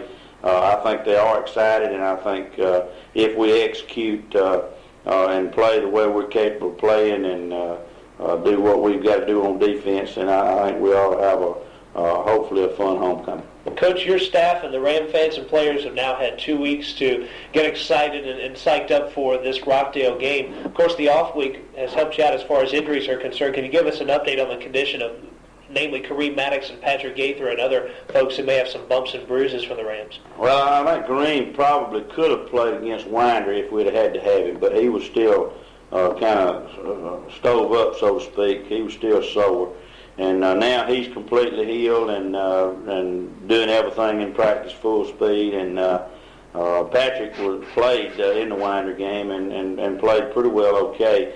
But he's completely healed now. And the only injury we have right now is to Emilio Reed, who had the shoulder out. And Emilio, we hope to get Emilio back next week. So other than that, except for those few ankles that just are chronic type things. Once you turn an ankle, you just hurt with it the rest of the year. Other than that, with about a half a dozen guys, everybody's full speed. Well, we can talk now about the Rockeal Bulldogs. Here's a team that comes in 1-5. They've struggled at various times this year, but we've heard a lot about a few names on the club, namely Cooper Jones and Marcus Lackey. What can you tell us about these two folks? Well, Cooper, I think, is probably one of the bigger players in this part of the state. He's probably 6'3", 280, 270, somewhere around in that range, maybe bigger than that. But he's a big, strong football player. Plays both sides of the ball. He played well last year for him. And Marcus is a guy that was a teammate of our guys in the 9th grade, and has been over there the last 3 years and started for them last year and was probably their best linebacker. And they moved him to offense and defense this year. He's a good football player, both sides of the ball. The Florinor kid that played defense for him last year is playing the other halfback now, big number 5. He's a good football player. He plays both ways. And I think Rockeal is similar to us in the fact that they've got about 5 or 6 kids that have to play both ways. And those big 3 that I mentioned are as good as anybody has. And their depth has had to be like ours was last year with young kids, and coaches playing a lot of young people, some 10th graders and a couple of 9th graders and a lot of juniors. That makes for sometimes big plays and mistakes early in the year. And I think that's what they faced defensively, but they're getting better. And offensively, nobody stopped them. They've stopped themselves a good bit with penalties and fumbles due to having young people in there, but I'll guarantee you they're a potential good football team. They've played some good people. They've beaten Salem, and then the other people that they've played, if you check their record, they're all pretty good folks. And we're looking for quite a battle, and I just hope, I really believe our kids realize this, so they realize that Rockeal will play their best football game against us. And I hope everybody don't get all reading scores and stuff like that and start getting all excited. Because I'm going to tell you, we got a battle on our hands. We know we have. And if we play well, we think we win, but we've got to go out there and play well. Because I don't mean any disrespect to Lithia Springs. There's not a team on our schedule the rest of the way that's not better than Lithia Springs. And Lithia Springs beat us. So our kids have got to realize, and I hope people do, that we've got to come out and play the very best we can play to win any game the rest of the way. Well, Coach, it is the Rams and the Rockeal Bulldogs shortly. I want to thank you for taking time out and talking with us this football Friday evening. And, of course, best of luck tonight in the homecoming matchup. Thank you. We appreciate it and hope we have it good weather and good luck, too. We're going to try to keep the rain away. We'll be back in just a few minutes and bring you the Region Roundup and tell you about all the folks in Region 8 Quad A. We've got 3 favorites emerging. We'll tell you about that right after this on WGFS AM 1430. Newton Ram promo for Week 7 versus Shiloh Generals, October 21st, 1994. Attention Region 8 Quad A South, look out. Here come the mighty Newton Rams football team, now 5-1 and undefeated in the region. The Rams will next look to victimize the Shiloh Generals this Friday night at South Gwinnett High School in Snellville. Become a part of the great season. Join Kevin Holden and Paul Daly as we give you play-by-play of the Newton Rams and Shiloh Generals starting at 7 p.m. Friday with the Tailgate Show. Kickoff is at 7:30. Ram football on WGFS brought to you by the Farm and Garden Depot, Courtesy Ford, Carroll's Floor Covering, Pippin's Barbecue, Mayfield Ace Hardware, Newton Federal Savings and Loan, East Metro Communications, Shoney's, Campbell Lumber Company, Charles Evans Nissan, Bulldog Tire, Hayes Furniture, Coast to Coast Home and Auto, Little Phillies Restaurant, Steele Jones Insurance Agency, and Ludy Sports Shop. It's the Rams and Shiloh Generals from South Gwinnett High School, Friday at 7 o'clock on WGFS AM 1430. Interview with Coach Cook for October 21st, 1994 versus Shiloh Generals, Segment 1. And we're back on the Newton Ram Tailgate Show. A good football Friday evening to you. Kevin Holden here, and I'm talking with the head coach of the Newton Rams, Jack Cook. Coach Cook, in about 15 minutes, you'll be taking on a Shiloh General team that is now coming off a one-game winning streak. They beat Winder Barrow at Winder by a score of 6-0. But before we get to that game, let's take a look back at one of the more memorable victories in a while, 31-6, as the Rams defeat the Rockeal Bulldogs in the homecoming game. This is something that was special for the seniors. Plus, the Rams had a chance to use a lot of folks they don't get a chance to use during the year. We saw 13 different people carry the football in the Rockeal game. Do you think being able to use those folks in a game situation will help you later on? Oh, definitely, Kevin. We were real tickled that we got a chance to play them. We had to hold off playing our JV guys until the fourth quarter because they had played a game the night before.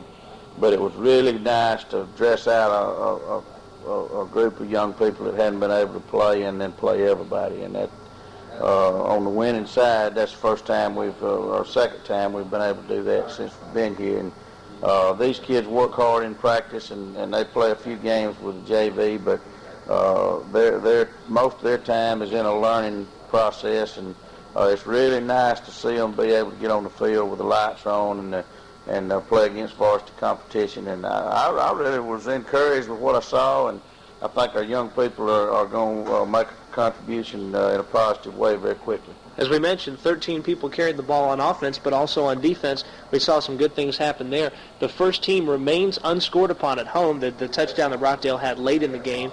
But, again, the first team in 3 home games unscored upon. Do you sense this defense gaining confidence week after week? Well, I think every time we play well, we've got a chance to gain more experience against different offenses and in turn gain confidence in the fact that, and consistency is what you drive for. That's what we're driving for and trying to gain on offense and defense, is that consistency of going out there doing your job every down and playing with high intensity every down. And we've accomplished this for the most part all year, both sides of the ball, and that's something that I hope we can keep improving on, because that's going to be the key down the road when it gets to the point where everybody knows what everybody's going to do. Then consistency is the key. Another special thing about this home game was the crowd. The Homer Sharp Stadium pretty well packed for the homecoming game against Rockdale. Does that bode well for the next 2 home games? Well, I certainly hope so. Of course, I think a lot of that has to do with the weather. We haven't had traditionally very good weather at home games in the past 3 years, but we finally got a night that the rain stopped about 6 o'clock and the crowd came about 7:30. So we're thankful for them and thankful that we had a nice homecoming, and hopefully we can go over there to South Gwinnett's field and do what we're supposed to this week, and then have a really nice crowd next week. This week's Rams look to move to 6-1 and 3-0 in sub-region play if they can defeat the Shiloh Generals. We'll be back to talk about the Generals and Coach Charlie Jordan right after this on WGFS AM 1430. Interview with Coach Cook, segment 2 for October 21st, 1994 versus Shiloh Generals. And we are back on the Newton Ram Tailgate Show. The Newton Rams tonight will take on the Shiloh Generals, and we're going to talk about the game now with the head coach of the Newton Football Rams, Jack Cook. Coach, the Rams are now 5-1 and still undefeated in sub-region play. This Shiloh team is 2-5, and they have had some trouble inside the sub-region, but I'm sure they opened up a lot of people's eyes by beating Winder 6-0 last week. You think that may have had an extra effect on this Rams team that you never know when they may be thinking about Brookwood next week, but now this win last week by Shiloh puts that extra focus on tonight's game? Well, I certainly hope it does, because we need to focus on each game one at a time. We've expressed that to the young people daily since the beginning of the sub-region, and we had what we felt was a little let-up in intensity over at Lithia Springs, and I hope that our guys learn from that, and we won't let that happen again. Now, I'm not saying we didn't play hard. We just had a little lull in intensity, which means we didn't play quite as hard as we were capable of playing, and I really feel like if this football team takes every game one at a time, we're very capable of doing what's necessary to win every ball game. But here again, that's a lot of variables go into that, and we have got to take them serious because they're a good, solid football team. You say, well, they're 2-5, coach, and this, that, and the other, and they got beat bad by Parkview. Got 3 big plays on them in the first quarter and just took them out of their game plan and everything that they wanted to do. And that was a kind of a freak happening. They've been in every football game with the exception of that one, and then they were beaten in the fourth quarter by Berkmar, coming from 2 touchdowns behind with their really fine quarterback and passing game.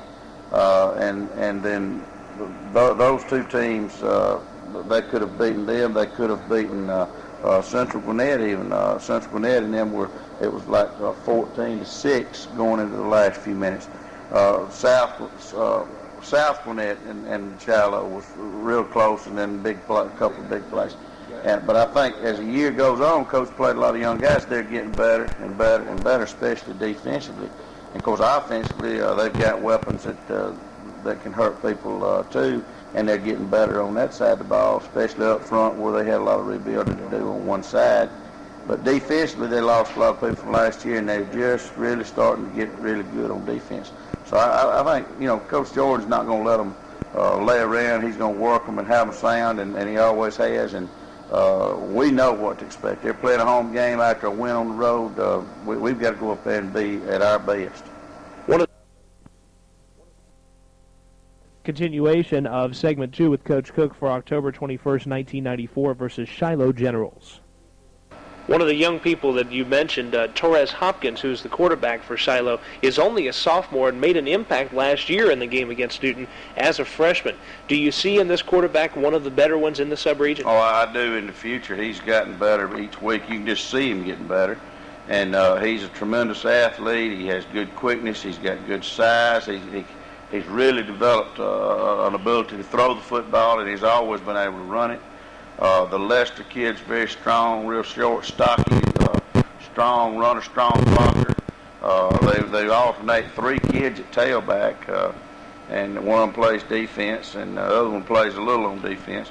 So they've got a lot of things that they can hit you with. Offensively, they plug away, and what they do on offense, they want to run the football and execute. And they've got about 6 plays, and they run them and run them and run them, and they're getting better and better and better.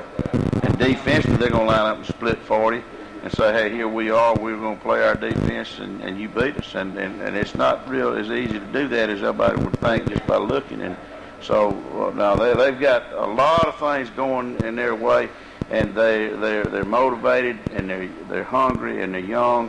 And they know what winning's all about, and of course we're trying to learn that. But see, we haven't beaten Shiloh in recent history, and that's something that I think we need to change to gain some confidence. And we need to go over there and go about our business really in a good manner in order to turn this thing around with us in Shiloh. Do you think that last year's game may play into the factors for tonight? Well, we've played them the last 2 years. They've been tremendous football games. So they've won on a big play both years. They won on a long run on the lead draw 2 years ago in the fourth quarter when we had them 15-14. And then last year we come back and had a chance to go ahead, fumbled in their end zone, then had another chance to go ahead, and then they come back and run an 80-yard draw play and beat us 28-20, just as the ball game could have gone the other way. So we've had 2 tremendous football games with them, and I think our guys know that we can play with them, but we haven't won the football game, and that's what I think we've got to get over the hump. Of course, I think this team's a lot more mature than the other 2 teams we took to play them. So I feel good if we're ready to play, really sharp football in our ability to defeat Shiloh. But we've got to be ready in every facet in order to do it, because they will be playing very, very hard. Last week against Rockeal, we saw some seniors go out with some minor injuries. We're hoping that you can give us a positive update on the injury reports from those guys. Well, unfortunately, I can't give you a total positive. Jason is day by day, and he's still doubtful for the football game. We're going to let him practice and see how he does today. He's doubtful. Marcella will play, and he should be fine. Torrance Brown should play, but we didn't even know it during the game, but he's got 3 bruised ribs, so he's going to be hobbled a little bit too. So we're not in real good shape up front there with those guys, but we'll be okay, I think. And the Rams and Shiloh Generals, less than 10 minutes away. Coach, thanks for taking time out with us, and hopefully by this time next week we can still talk about the undefeated in the sub-region Newton Rams. Well, certainly hope so, and thank you, Kevin. We'll be back in just a moment and talk about all of the other action from last week and the upcoming week in Region 8 Quad A. It's the Region Roundup right after this on WGFS AM 1430.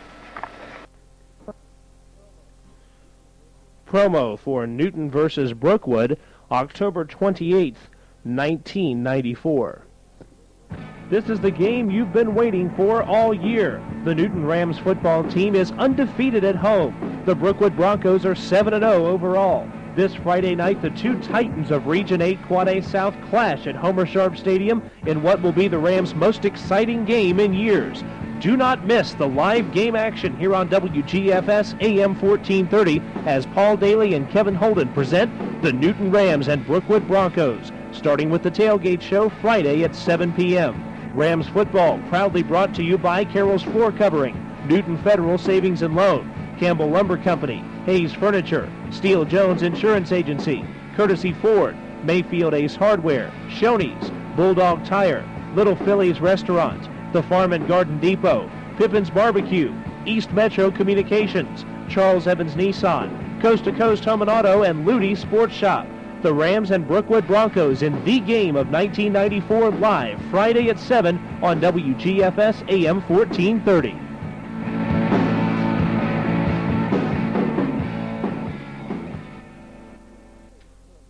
Interview with Coach Cook, segment 1 for Brookwood game October 28th, 1994. And we're back on the Newton Ram Tailgate Show. A good football Friday evening to you. We hope you're listening to this as you're sitting in the grandstands at Homer Sharp Stadium, because it is the Newton Rams and the Brookwood Broncos tonight here in Covington, Georgia at Homer Sharp Stadium. We're talking with the head coach of the Newton Rams, Jack Cook. First of all, Coach Cook, last week's game 20-17 against the Shiloh Generals. The Rams, terrific execution, especially on offense, in the first half. The second half presented some problems. How are they bouncing back as far as practices? How are the kids reacting to that ballgame? Well, our kids are very young and energetic, and they bounce back a whole lot better than I do. They've come back. We had good practices all week. They came in Monday with the right attitude. Of course, you can't afford to stay down. We've got 3 football games now that are very important. If we expect to win our side of the region, we've got to win all 3 of them, and we still can make the playoffs, we think, if we win the last 2 games, but we want to win all 3 of them and try to play at home in the playoffs. And our kids know that, and they'll bounce back, and I think they'll bounce back and give the very best effort they can give. Our effort hadn't been a problem for our kids all year long. Execution and maintaining intensity is a little bit of a problem than it was last week in the third quarter. We got a little lackadaisical in our execution. We got some penalties and went a little flat in the third quarter and let them kind of get field position, and then they end up scoring a touchdown because of that, and then they get the big play at the end that just crushed us as far as morale, and it just shocked us so bad that we couldn't recover. And it was a great play by their young quarterback, and I'm going to give them credit because Coach Jordan has had a team this year that struggled early in the year. They played some good people. They were defeated soundly and on big plays a couple of weeks, and a lesser job of coaching and a lesser group of young people would have rolled over. And they haven't done it. They've come back and won their last 2 of their last 3 football games, and beating Winder and us, and I think we were both good football teams, and you got to give them a lot of credit. And Coach Jordan is, I think, one of the better coaches in our region, and he's held them together, and you don't be too surprised if they don't win another ball game or 2 down the road.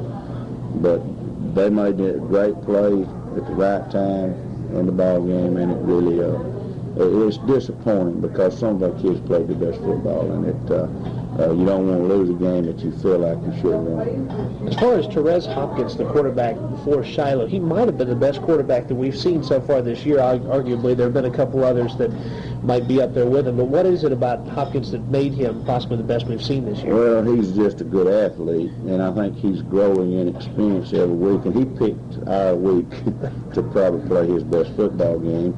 they had 2 or 3 things that they gave him to do passing the ball wise, and he hadn't been successful all year doing that, and on a major basis. And against us, he just really rose up and executed and did a great job, and you got to give him credit and him credit as an individual for the great play that he had at the end.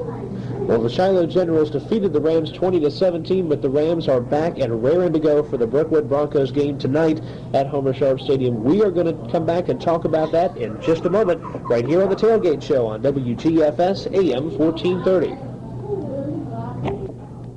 Segment 2 of interview with Coach Jack Cook for Brookwood game October 28, 1994.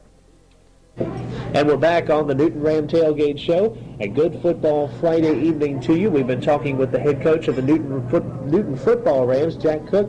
Coach, tonight, the big one against the Brookwood Broncos, a game which the Rams have had a chance to see in the distance all year long, a big game with Brookwood coming in undefeated, something that the Newton Rams would really love to put up a great showing against a team that they haven't beaten since 1987 in that region championship game, and I'm sure that for the seniors and for the whole team, this is a game they would love to win for pride's sake.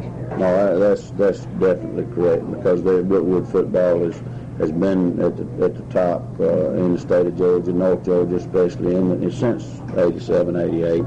And we've kind of fallen on some hard times in between, but we want to get back to where we were in 87 and want to get where they are now, and the only way you can do that is to beat good teams, and we've beaten a couple of good teams this year, and hopefully we can beat a couple more good teams and get to the level we want to get to. And it's what high school football is all about. We're thankful to be a part of a ball game this big, and I just hope our people will respond positively, and our kids will respond positively. I think our kids are ready to play.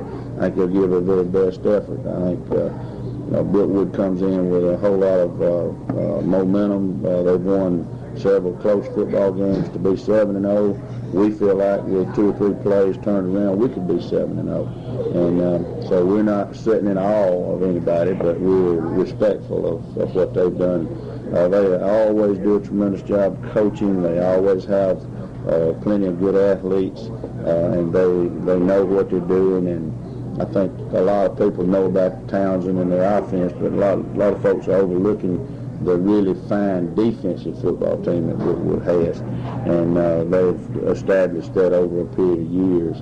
And we're excited about it, though, and it's a great challenge for us. And I think our kids will meet that challenge to the very best of their ability.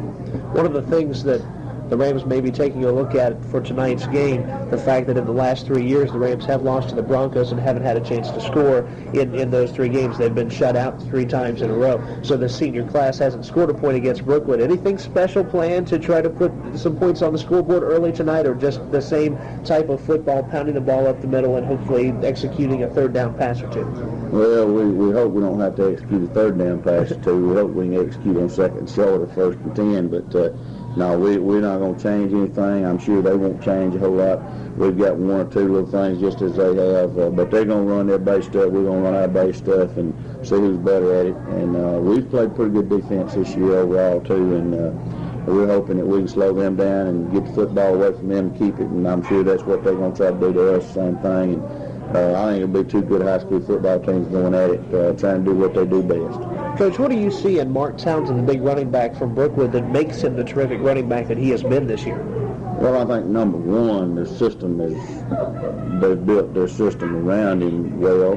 Number two, he's got a good supporting cast and always has a good offensive line, and they know their system well. They know what they're trying to do with him, and I think Mark himself is a technically sound football player. He keeps his shoulders in front of him. He's got great vision as far as seeing that little flick of daylight. He follows his blocking as good as any high school running back that we've seen on film. He does the sound fundamental things with the football. He doesn't throw it down on the ground. He protects the football. He follows his blocking, and he does those things. And plus he's got a lot of heart. He's the type of kid you can beat on all night, and he's still going to come back strong every time. And we have a lot of respect for Brookwood's program and for their coaching and for their fine players that they have. And what we want is to earn some respect for our kids in our program, and I think we have a lot of the same type things in the works that they have, but we haven't manifested it into as many wins yet, and that's what you got to do to get to that level, is you've got to win and win big and keep winning. Now, Coach, one factor that may play into tonight's game, actually will probably help out both teams more than anything else, is the fact that it's going to be, well, dry, first of all, which is good, but the upper 30s, lower 40s as far as temperatures are concerned. Little cold front moving through, and this right here, late in the season, is tremendous high school football weather. You've got big games coming up, and you've got the cold weather, too. Does that give you a little extra jump for tonight, having that? Well, I think it'll help our kids that has to play both ways. We've got a lot more to play both ways than they do, and I think it'll help us more than it will them in that respect, because at least our guys will be able to probably not lose as much body fluid and not be quite as heat-related problems should be eliminated. But it's not going to be cold. When the ball game's played, it should be 55 degrees, which is just a little nip in the air and a little fog weather. It won't get to 30 or 40 till 3 o'clock in the morning, and I hope we're through by then. I think it'll just be ideal fall football weather, and it will help our kids, I think, just playing both ways. Well, the Rams in the slightly cold fall temperatures will be right here at Homer Sharp Stadium in Covington, Georgia, playing one of their biggest home games in years, and we hope that we see a lot of folks out there supporting the Newton Rams tonight. Coach Cook, thanks for taking time out with us. Best of luck tonight. Kevin, we appreciate it and look forward to tonight. We will be back and talk about the other teams in Region 8 Quad A as we bring you the Region Roundup and tell you about how the playoff races are shaping up in 8 Quad A. It's going to be an exciting playoff last 3 weeks. Stay tuned. More of this to come on WGFS AM 1430. Newton Rams promo for Week 9 versus Berkmar Patriots, November 4th, 1994. Now the race has really heated up. The Newton Rams football team is 6-2, 3-1 in the sub-region and tied for first place.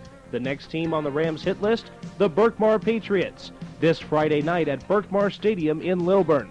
Paul Daly and Kevin Holden bring you live play-by-play action of the Rams 8 Quad A playoff quest, starting with the tailgate show this Friday at 7 o'clock. Newton Rams football made possible by Coast to Coast Home and Auto, East Metro Communications, the Farm and Garden Depot, Bulldog Tire, Mayfield Ace Hardware, Steele Jones Insurance Agency, Campbell Lumber Company, Carroll's Floor Covering, Ludy's Sports Shop, Charles Evans Nissan, Pippin's Barbecue, Little Phillies Restaurant, Shoney's, Courtesy Ford, Hayes Furniture, and Newton Federal Savings and Loan. The Rams gun down the Berkmar Patriots live this Friday at 7 o'clock. Kickoff at 7:30 on WGFS AM 1430.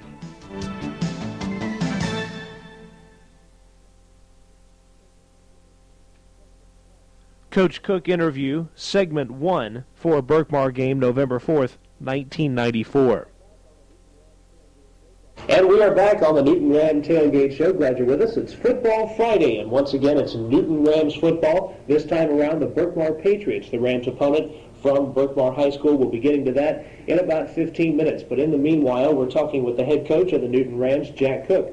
Coach Cook, last week, great emotional victory over the Brookwood Broncos, 17-3 in front of the home folks. I'm sure the folks have had plenty of time to talk about and discuss the emotional aspects of the game. But let's talk about it on a fundamental basis. Fundamentally, what is it that the Rams did well enough in this one to win? Well, we set out over the weekend to try to control Mark Townsend, who was probably two-thirds their offense throughout the last couple of years. And we want to do that and make them have to throw the football because that's something that they don't really like to do when they have to. They don't mind doing it when they want to, but we want them to have to throw the football, and we want to keep the football on offense, and we want to create turnovers. And that was the three things that we felt like if we did that well, we had a chance, because what they had beaten a lot of people on was turnovers themselves. They would get the turnover, they would get the punt return, and they'd get the key play that would turn the game around, and then they were good enough to take advantage of it. And we tried to tell our young people that if they did the things that Brooklyn would have been winning with better than they did them, then we had a chance to win. And we felt like all along that we could accomplish most of these things. We didn't think we'd, be honest with you, I didn't think we could accomplish a couple of them to the point that we did, and I'm very, very glad and very proud that we did. But I thought our total team defense was just really against the run was super. I credit our coaches and players on defense for just totally making them go to passing. And they could not run football, period, and that's something that I think hasn't happened to them in several years. But they had to throw to get any offense going at all, and that was a big, big, big plus in the ball. Coach, another major factor in this one was the senior class, and a lot of it made of the senior class in 3 years being shut out by Brookwood. But the senior class at home picks up a win here, and your leading rusher in the game was a senior, and the man who scored both your touchdowns, a senior, Jason Robbins, and Adrian Carr being the leading rusher. Do you think that gave a little extra special extra good taste to the victory, having seniors lead the charge? Well, I think it always should mean more to the seniors. They've been out there long, and we try to put the leadership role of the football team on the seniors, and we do have, I think, a good group of senior athletes that we expect to kind of lead the football team and do the things that we've got to do to win. And those two guys especially, Jason with his just hard-nosed attitude and Adrian with his great talent, are two guys that we expect to do those things, and along with several more of our seniors. And I think they're doing that. They showed great leadership last week with Marcella and Jason as captains, and the other seniors pitching in. I thought their work habits in practice really improved during the week, especially coming off a loss. And what we're hoping to do is we've got to continue to repeat that, to have that mindset and that attitude the rest of the season, and hopefully the season will continue if we do. Coach, do you feel like the win last Friday affected your practices this week in a positive way? Well, yeah, it's all hard to get them around. I think all of us got kind of down there every Sunday when we looked at Burkmore on film and kind of got to looking at them instead of Shiloh or Brookwood or somebody else. They've got a fine football team, and I think that got us down Sunday. And it took the kids really to probably about Tuesday to get their mind back right. And then we kind of sloughed off a little bit in a little spell. But overall, we've had a pretty good week of practice. And we are going to be back here in just a moment, and we'll talk about the Newton Rams and Burkmore Patriots coming up in about 10 minutes from right now on WGFS AM 1430. Coach Jack Cook, segment 2 for Burkmore game November 4th, 1994. We are back on the Newton Ram Tailgate Show. Welcome back. We're talking with the head coach of the Newton Rams, Jack Cook, whose Rams defeated Brookwood for the first time since '87 by a score of 17-3. But now we look ahead to the Burkmore Patriots and a team certainly that you cannot look past. Now, a couple of factors coming into tonight that make this game very important. If the Rams can pick up a win tonight, then you're looking at a potential region championship playing against Parkview at home next week. Another factor, Burkmore, much improved over previous years, and this is what I was going to ask you about first, is to discuss an improved Burkmore team. Well, they're a senior-dominated ball club with a lot of people back from last year, just as we have a lot of people back. They defeated us at their place last year. They played good football last half of last year, not winning many games, but playing everybody real close, and, of course, defeating us and somebody else down the stretch. I think that they're probably offensively they're as good a football team throwing the football as we've played since we've been here. The quarterback, Tippins, is a 3-year starter that has tremendous ability to check off at the line, and he knows the offense, and he executes well. They've got the big, fine tight end to catch the football down the middle and on the outside, and also he's a fine blocker. They've got the number 23, who has great speed. They put him at tight end, they put him at flanker, they move him around. Number 3, good receiver, good speed. They've got a fullback that's real quick and runs behind, is blocking well. They do the one-back set mostly semi, but they are a real balanced, real disciplined offensive football team. They score a lot of points on a lot of people. And this Burkmore team coming into tonight's game, thinking also about last year. Does last year's game, the 2 games that were played at Burkmore Stadium, the one against Meadow Creek and Burkmore, are either of these going to be in the back of your minds as you're going in tonight? will be in the back of my mind because I don't like to go over there. I mean, it's bad memories. We had terrible rain in both of them. One of them, it rained 3 to 4 days before we went there, and then, of course, the Berkmar game was awful. Just terrible conditions, old cold rain with, and been doing it all day and never let up, and it was just terrible playing conditions. Plus, we got beat both games. So, that's not real good. I hope the kids remember, because I sure do, and I don't want to go over there and have a long, ugly ride back, especially. And really, truly, I told the young people this week, and we were in the same position last year we are now. We couldn't win the region, but if we'd have won out last year 2 games, we would have won 2 games, we win playoffs. And there's no difference in last year and this year. We've got to do the same things. And they've got a better football team this year than they did have last year. And so, of course, I hope we do too. But we've got to go over and do the things that we're supposed to do.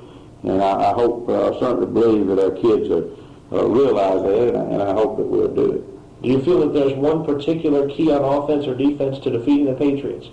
Well, I think what we've got to do offensively, we've got to keep the ball score. I mean, if they haven't got the football very much, that helps. We need to keep the football score with our offense, and then on defense, we just don't need to give up big plays. We need to make them earn everything that they get, and not let them jump in there and get a 40-yard pass or run. And if we can make them earn what to get on offense, and then we can keep the football and score, then I think we've got a chance, because that makes the clock run, and that gives them less opportunity to get their flamboyant offense on the field and do the things they do. I'd rather be bored and keep it all night and score. Well, the Newton Rams will try to do exactly that coming up shortly here against the Berkmar Patriots. The Rams take their 6-2 record, tying the best mark in school history, into tonight's game. And Coach Cook, thanks for taking time out with us, and hopefully we can keep that school best streak alive. Well, we hope so. Thank you. We're going to be back in just a moment and tell you about the playoff races in Region 8 Quad A. It's the Region Roundup coming up on WGFS AM 1430. This is the Newton Ram promo for the game that means everything, the game for all the marbles. Newton versus Parkview, November 11th, 1994. It's do or die, period. Friday night at Homer Sharp Stadium, the 7-2 Newton Rams clash with the Parkview Panthers. If the Rams win, they are the champions of 8 Quad A South football. If they lose, the 1994 season is over. WGFS brings you live coverage of the biggest home game this decade, starting with the Tailgate Show Friday at 7 p.m. The kickoff with Kevin Holden and Paul Daly at 7:30. Ram football on WGFS brought to you by Ludy Sports Shop, Carroll's Floor Covering, Charles Evans Nissan, Campbell Lumber Company, Pippin's Barbecue, Steele Jones Insurance Agency, Little Phillies Restaurant, Mayfield Ace Hardware, Shoney's, Bulldog Tire, Courtesy Ford, the Farm and Garden Depot, Hayes Furniture, East Metro Communications, Newton Federal Savings and Loan, and Coast to Coast Home and Auto. Will the Rams be kings of the mountain, or will they be dehorned? Fight out Friday at 7 on WGFS.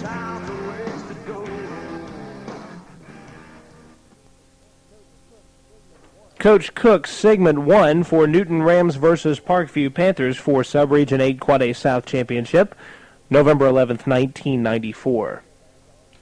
And we are back on your Newton Ram Tailgate Show. It is the 10th Football Friday of the season, November 11th. It reads ones all the way across the calendar, and the Rams will be gunning for that number 1 position in Sub-Region 8 Quad A South as they play the Parkview Panthers tonight. We are talking with the head coach of the Newton Rams, Jack Cook. First of all, Coach, we'll talk about last week, a tremendous win over a passing team, a team that passes 2/3 of the time, roughly, the Berkmar Patriots. The Rams beat them 29-0, keeping that passing offense off the scoreboard. Here's a team that had scored 20 points a game prior to this game against Newton, but they have the goose egg on the scoreboard here. What is it that the Rams did differently than the other teams on defense to beat Berkmar? Well, I don't know that we did anything differently than a lot of people. I think we've developed, our kids have developed into a good defensive football team, and I think our coaches had a good plan, and the kids executed it very well. We tried to, even with them running the shotgun, we tried to put a good bit of pressure on the quarterback. We tried to change up some coverages and give him some different looks, but not to complicate things for ourselves, still keep it simple. And I just thought we got after them well and stopped the run, and that was our goal, to make them have to throw the football and not be able to run the football. of course that worked out to be a positive thing. And then we did put a little pressure on the quarterback, and they weren't quite in sync, and kind of got them out of their rhythm a little bit, and it really helped us. And then our kids did a good job on offense controlling the football and keeping it away from them, and I think we held them to, I know at one time in the game they had minus yardage rushing, and I think they had about 100 yards passing the whole game, and that's a good defensive football game when you hold somebody to a total of around 100 yards. We hope that our kids will control the line of scrimmage. That's what's tough against the big, strong people that you have to play, is controlling the line of scrimmage. And if we do that every week, then we've got a chance to do well, especially defensively. One thing that happened on offense that the Rams had a little bit of a different look, not a totally different look, but Cordell Benton stepped up and did a tremendous job for the Newton Rams. In fact, he got a little notoriety because his touchdown run was shown on TV throughout the weekend. And Cordell has come up in the last couple of weeks and really had some good performances for you. Do you sense an increased role for Cordell coming up in this game? Well, we have to do that. Cordell and Adrian and Jason have all been 3-year players for us, and with Adrian being out and being hurt, Cordell has to step up a little bit. Cordell's an outstanding blocker, and we use him a lot to block in other situations, but with Adrian not being in there, we need him to run the football a little bit more, and we're a little bit more twofold instead of triple-fold, I guess you say, instead of triple threat, double threat. And we've got good people that's going to be playing in there for Adrian. Jamal Marks, a senior that's been with us and started last year, cornerback, is a very good fill-in for Adrian. And also we've got a sophomore in Jonathan Price that's come on and playing good football for us toward the end here. So we feel good about that. But Cordell has to step it up, and we feel like he's very capable. He and Jason, and another guy that's had to step it up because of an injury to Patrick Gaither has been Jamiko Usher, and Jamiko is a very capable young man at fullback. He's another big, strong guy that we can put in at fullback and move the chains. So those kids have had to step forward, and that's been part of the joy of watching our offense develop, is that we've had some injuries, and our kids have still stepped in there and done a good job. Well, let's not waste any more time. We're going to be back in just a moment. We're going to talk about one of the biggest games that the Rams have had here in many a year, the Sub-Region Championship, in essence, as they take on the Parkview Panthers at Homer Sharp Stadium. We're going to be back with more right after this, the Tailgate Show on WGFS AM 1430. Coach Cook, segment 2 for November 11th, 1994. And we are back on the Newton Ram Tailgate Show. Coming up in a little bit less than 15 minutes, one of the biggest Newton Ram games in quite a long time. It'll be the Newton Rams and Parkview Panthers right here at Homer Sharp Stadium in Covington, Georgia. The Rams, with a win, would be the champions of Sub-Region 8 Quad A South. And we're talking with the head coach of the Newton Rams, Jack Cook. Coach, your third year here at Newton High School, and here the Rams sit the last week of the season with that chance to win the Sub-Region Championship. You've got to be pleased with your progress from year to year in your 3 years here at Newton County.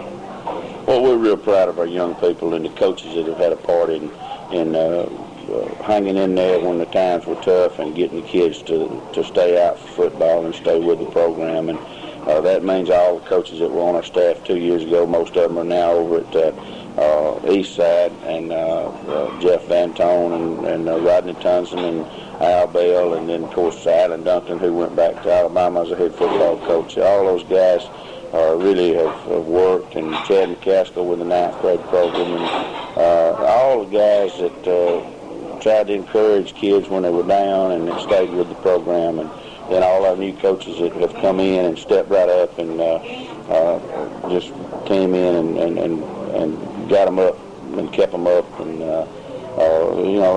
and the players that weathered the storm, so to speak, with the tough times. We're hoping that they enjoy some more good times. We've had some this year, but we want to, it makes you hungry and want to see them just be that much more successful. But now we're very proud of our young people. They've represented us, I think, very well, really for 3 years, and they've suffered through some tough times, but they've had some good times, and we want to keep those good times going. Well, Coach, the Rams have come this far. They've beaten the Redans and the Winder Barrows and the Brookwoods of the world, and now they taste another ranked team here in the Parkview Panthers. Parkview has been off and on ranked fairly high, and their rankings have fluctuated throughout the year, but they've been up there among some of the best teams in the state of Georgia, and it's because of their strength along the lines and because of Brent Milliken, a man who grabs a lot of headlines, but you can't discount along the lines the huge strength and size that they have, and I think that'll be a major factor. What is it that the Rams are going to be doing to try to stop those guys? Well, it's, the ball game probably will develop on their size and strength up front on both sides of the ball. Their front seven, front eight on defense, and their offensive line being so tremendously big, and then having Milligan behind them that's a small, quick, hard running back that just looks for just a little crack. It's awful hard to get to him against our quickness and pursuit and I hope ability to get off blocks quickly, and then also our ability hopefully to be by blockers before they can get off our blocks. And it boils down to speed and quickness versus size and strength. But Milligan has had some speed and quickness too, and of course we've got a little size, but we're not near close to what Parkview has. But Parkview is a tremendous football team. They've lost 3 games, and the people they've lost to has only lost 2. So they've lost to 3 top 10 teams that are still in the top 10. And so we realize what we're facing. But our kids have risen to the challenge, and we hope we're able to do it one more time. And then you got to do it every week anyway. So this is just our first round of the playoffs, the way we look at it. And you've got to win to keep playing, and that's what we want to do. And the sub-region champions sounds like a good thing. And most high school kids play knowing that they won't play further. Most of them play for the memories and the comradeship and all the things that goes into the pageantry of high school football. And I want them to have some good memories. They've got some now, but being a sub-region champ and playing in the state playoffs, that's something that you shoot for as your goal every year. And we haven't been able to reach it, and this year we've got an opportunity in the last football game to reach that goal. And if they do it, then they've got some good memories for the rest of their life, and that's what it's all about. And we hope that we'll be able to pull that off, but we realize that we've got a giant task and a really good football team coming in here. It's senior night, and 17 seniors helped to lead the Rams into tonight's game. Do you feel that gives you an extra advantage having that leadership? Well, I think it definitely does. If you graduate 15 to 20 kids a year in your program, they've been there a while, most of them, and you've got some stability and you've got some leadership there and some experience of being in big ball games and having the struggles that you have to be successful. And these guys have been through the struggles, and they know what it takes, and I think that's a big advantage to us. I want to have 15, 20 seniors every year. We've got to have more kids to start out in the younger programs to commit to being good athletes and good football players, and I certainly hope that we'll continue to have that 17 to 20 seniors every year. But it's a big thing with those guys. It's a home ball game, and I've been saddened the last 2 years to have to watch our 8 or 10 seniors walk across with their parents and nobody be in the stands the last 2 years. And with us playing for something and having some success this year, I hope that the stands will be full and these parents and these kids will get the reception that they deserve for the time and the effort that they've put in, because it takes a tremendous amount of time and a whole lot of effort and sacrifice on the part of the parents and the players to be a good football player and to represent their school and community. And I'm very proud of these 17 for those efforts, and their parents thankful for them and supporting them in doing that. Well, Coach, before we finish up here, we talk a lot about the people who grab the headlines, of course, your starters on offense and defense, and we've talked about people like the coaches, the coaching staff, and so on. But I know that there are other people who a lot of times don't get the headlines who help to make it possible to put on a successful program, because a successful football program requires more than just players and coaches. You have to have that base, and a lot of the folks that help make it possible. And before we take off here, I wanted to give you the chance to thank possibly some of those people who have helped to make the Ram football what it is this year. Well, Kevin, I appreciate that, and I know that it gets old when you talk about players and coaches sometimes, but our seniors are definitely important to us because what they mean to us, and They're special, and we want to continue our relationship with them on the field past this game. But regardless of that, they've done a tremendous job in turning the program around and building some building blocks and foundations for the kids in the future that come behind them, and we're proud of them. Our assistant coaches, as I said earlier, they've done a tremendous job. 4 or 5 of them brand new people coming in here, and they've just stepped in and done a great job. The guys that were with us when we came here, we appreciate them. And it takes a tremendous amount of people in a community to commit. Everybody from the chain crew who donates their time and comes every Friday on home games, to the announcer in the stands, the people that work the gates and the stadium, and the folks that maintain the stadium, Bill Rosser and his crew, that do a tremendous job keeping the field up. You can go on to you folks willing to put it on the radio, and then all the advertisers that's willing to allow the school, high school team to have the games on the radio. The folks in the touchdown club with Sam and all the officers and parents that work in that group, the people that advertise in the football program, the people that do the extra on the sign and do the Super Booster program and give us money to do the extra things that the school could not afford to do. You can go on and on and on, but we want to thank everybody that has anything to do with supporting Newton High football and especially the whole school and athletic program in general. Perry Haymore, our athletic director, Mr. Rutledge, our principal, Laura Williamson, who was our principal for 2 years, everybody that's had anything to do with us being where we are. And I think we've got a chance to, with 2 schools here competing against, in the future, probably against each other in some ways, but really competing against outside folks with positive things for kids to do. We're hoping that the people will respond to that and continue to support Newton High and also East Side too, and building good sports programs for our young people in this county. And it means a whole lot to me to see the seniors. I hope they'll be able to come out there tonight with their parents with a full house. That means, I mean, you just don't know what that means after coming from where we've been. But another 2 or 3 people I want to thank special. I want to mention Mr. J. Hope Branham, we understand was in an accident and was bunged up a little bit, and I hope he's doing fine. And I know if he's not at the game, he's listening, and we want to wish him the very best in getting well quick from the trauma of the accident. And he's been very supportive of all the sports programs for years, a lot longer than I've been around here, and he, of course, lets me know and is very proud that he is the namer of the Ram, and I want to, he did a tremendous job, and he's a great supporter. We want to wish him well. I want to thank 3 people special, too, that don't have to do what they do. Billy Williams, who does all our filming of our ball games. He's an assistant coach at Cousins and science teacher there. He donates his time, goes with us, films practice and scrimmages and games, and just it does a great job to give us the teaching tools to work with there. Sam Johnson, who's president of our touchdown club and doesn't have a kid play and just does it to help all the young people to try to be better people. And also another guy that means a whole lot to the coaches and the players is Matt Hayes, who's a state patrolman that goes with our team every opportunity that he can to be with them and have that uniform on and let people know that he's a part of our program. It just means a tremendous amount. And these folks don't have to do what they do.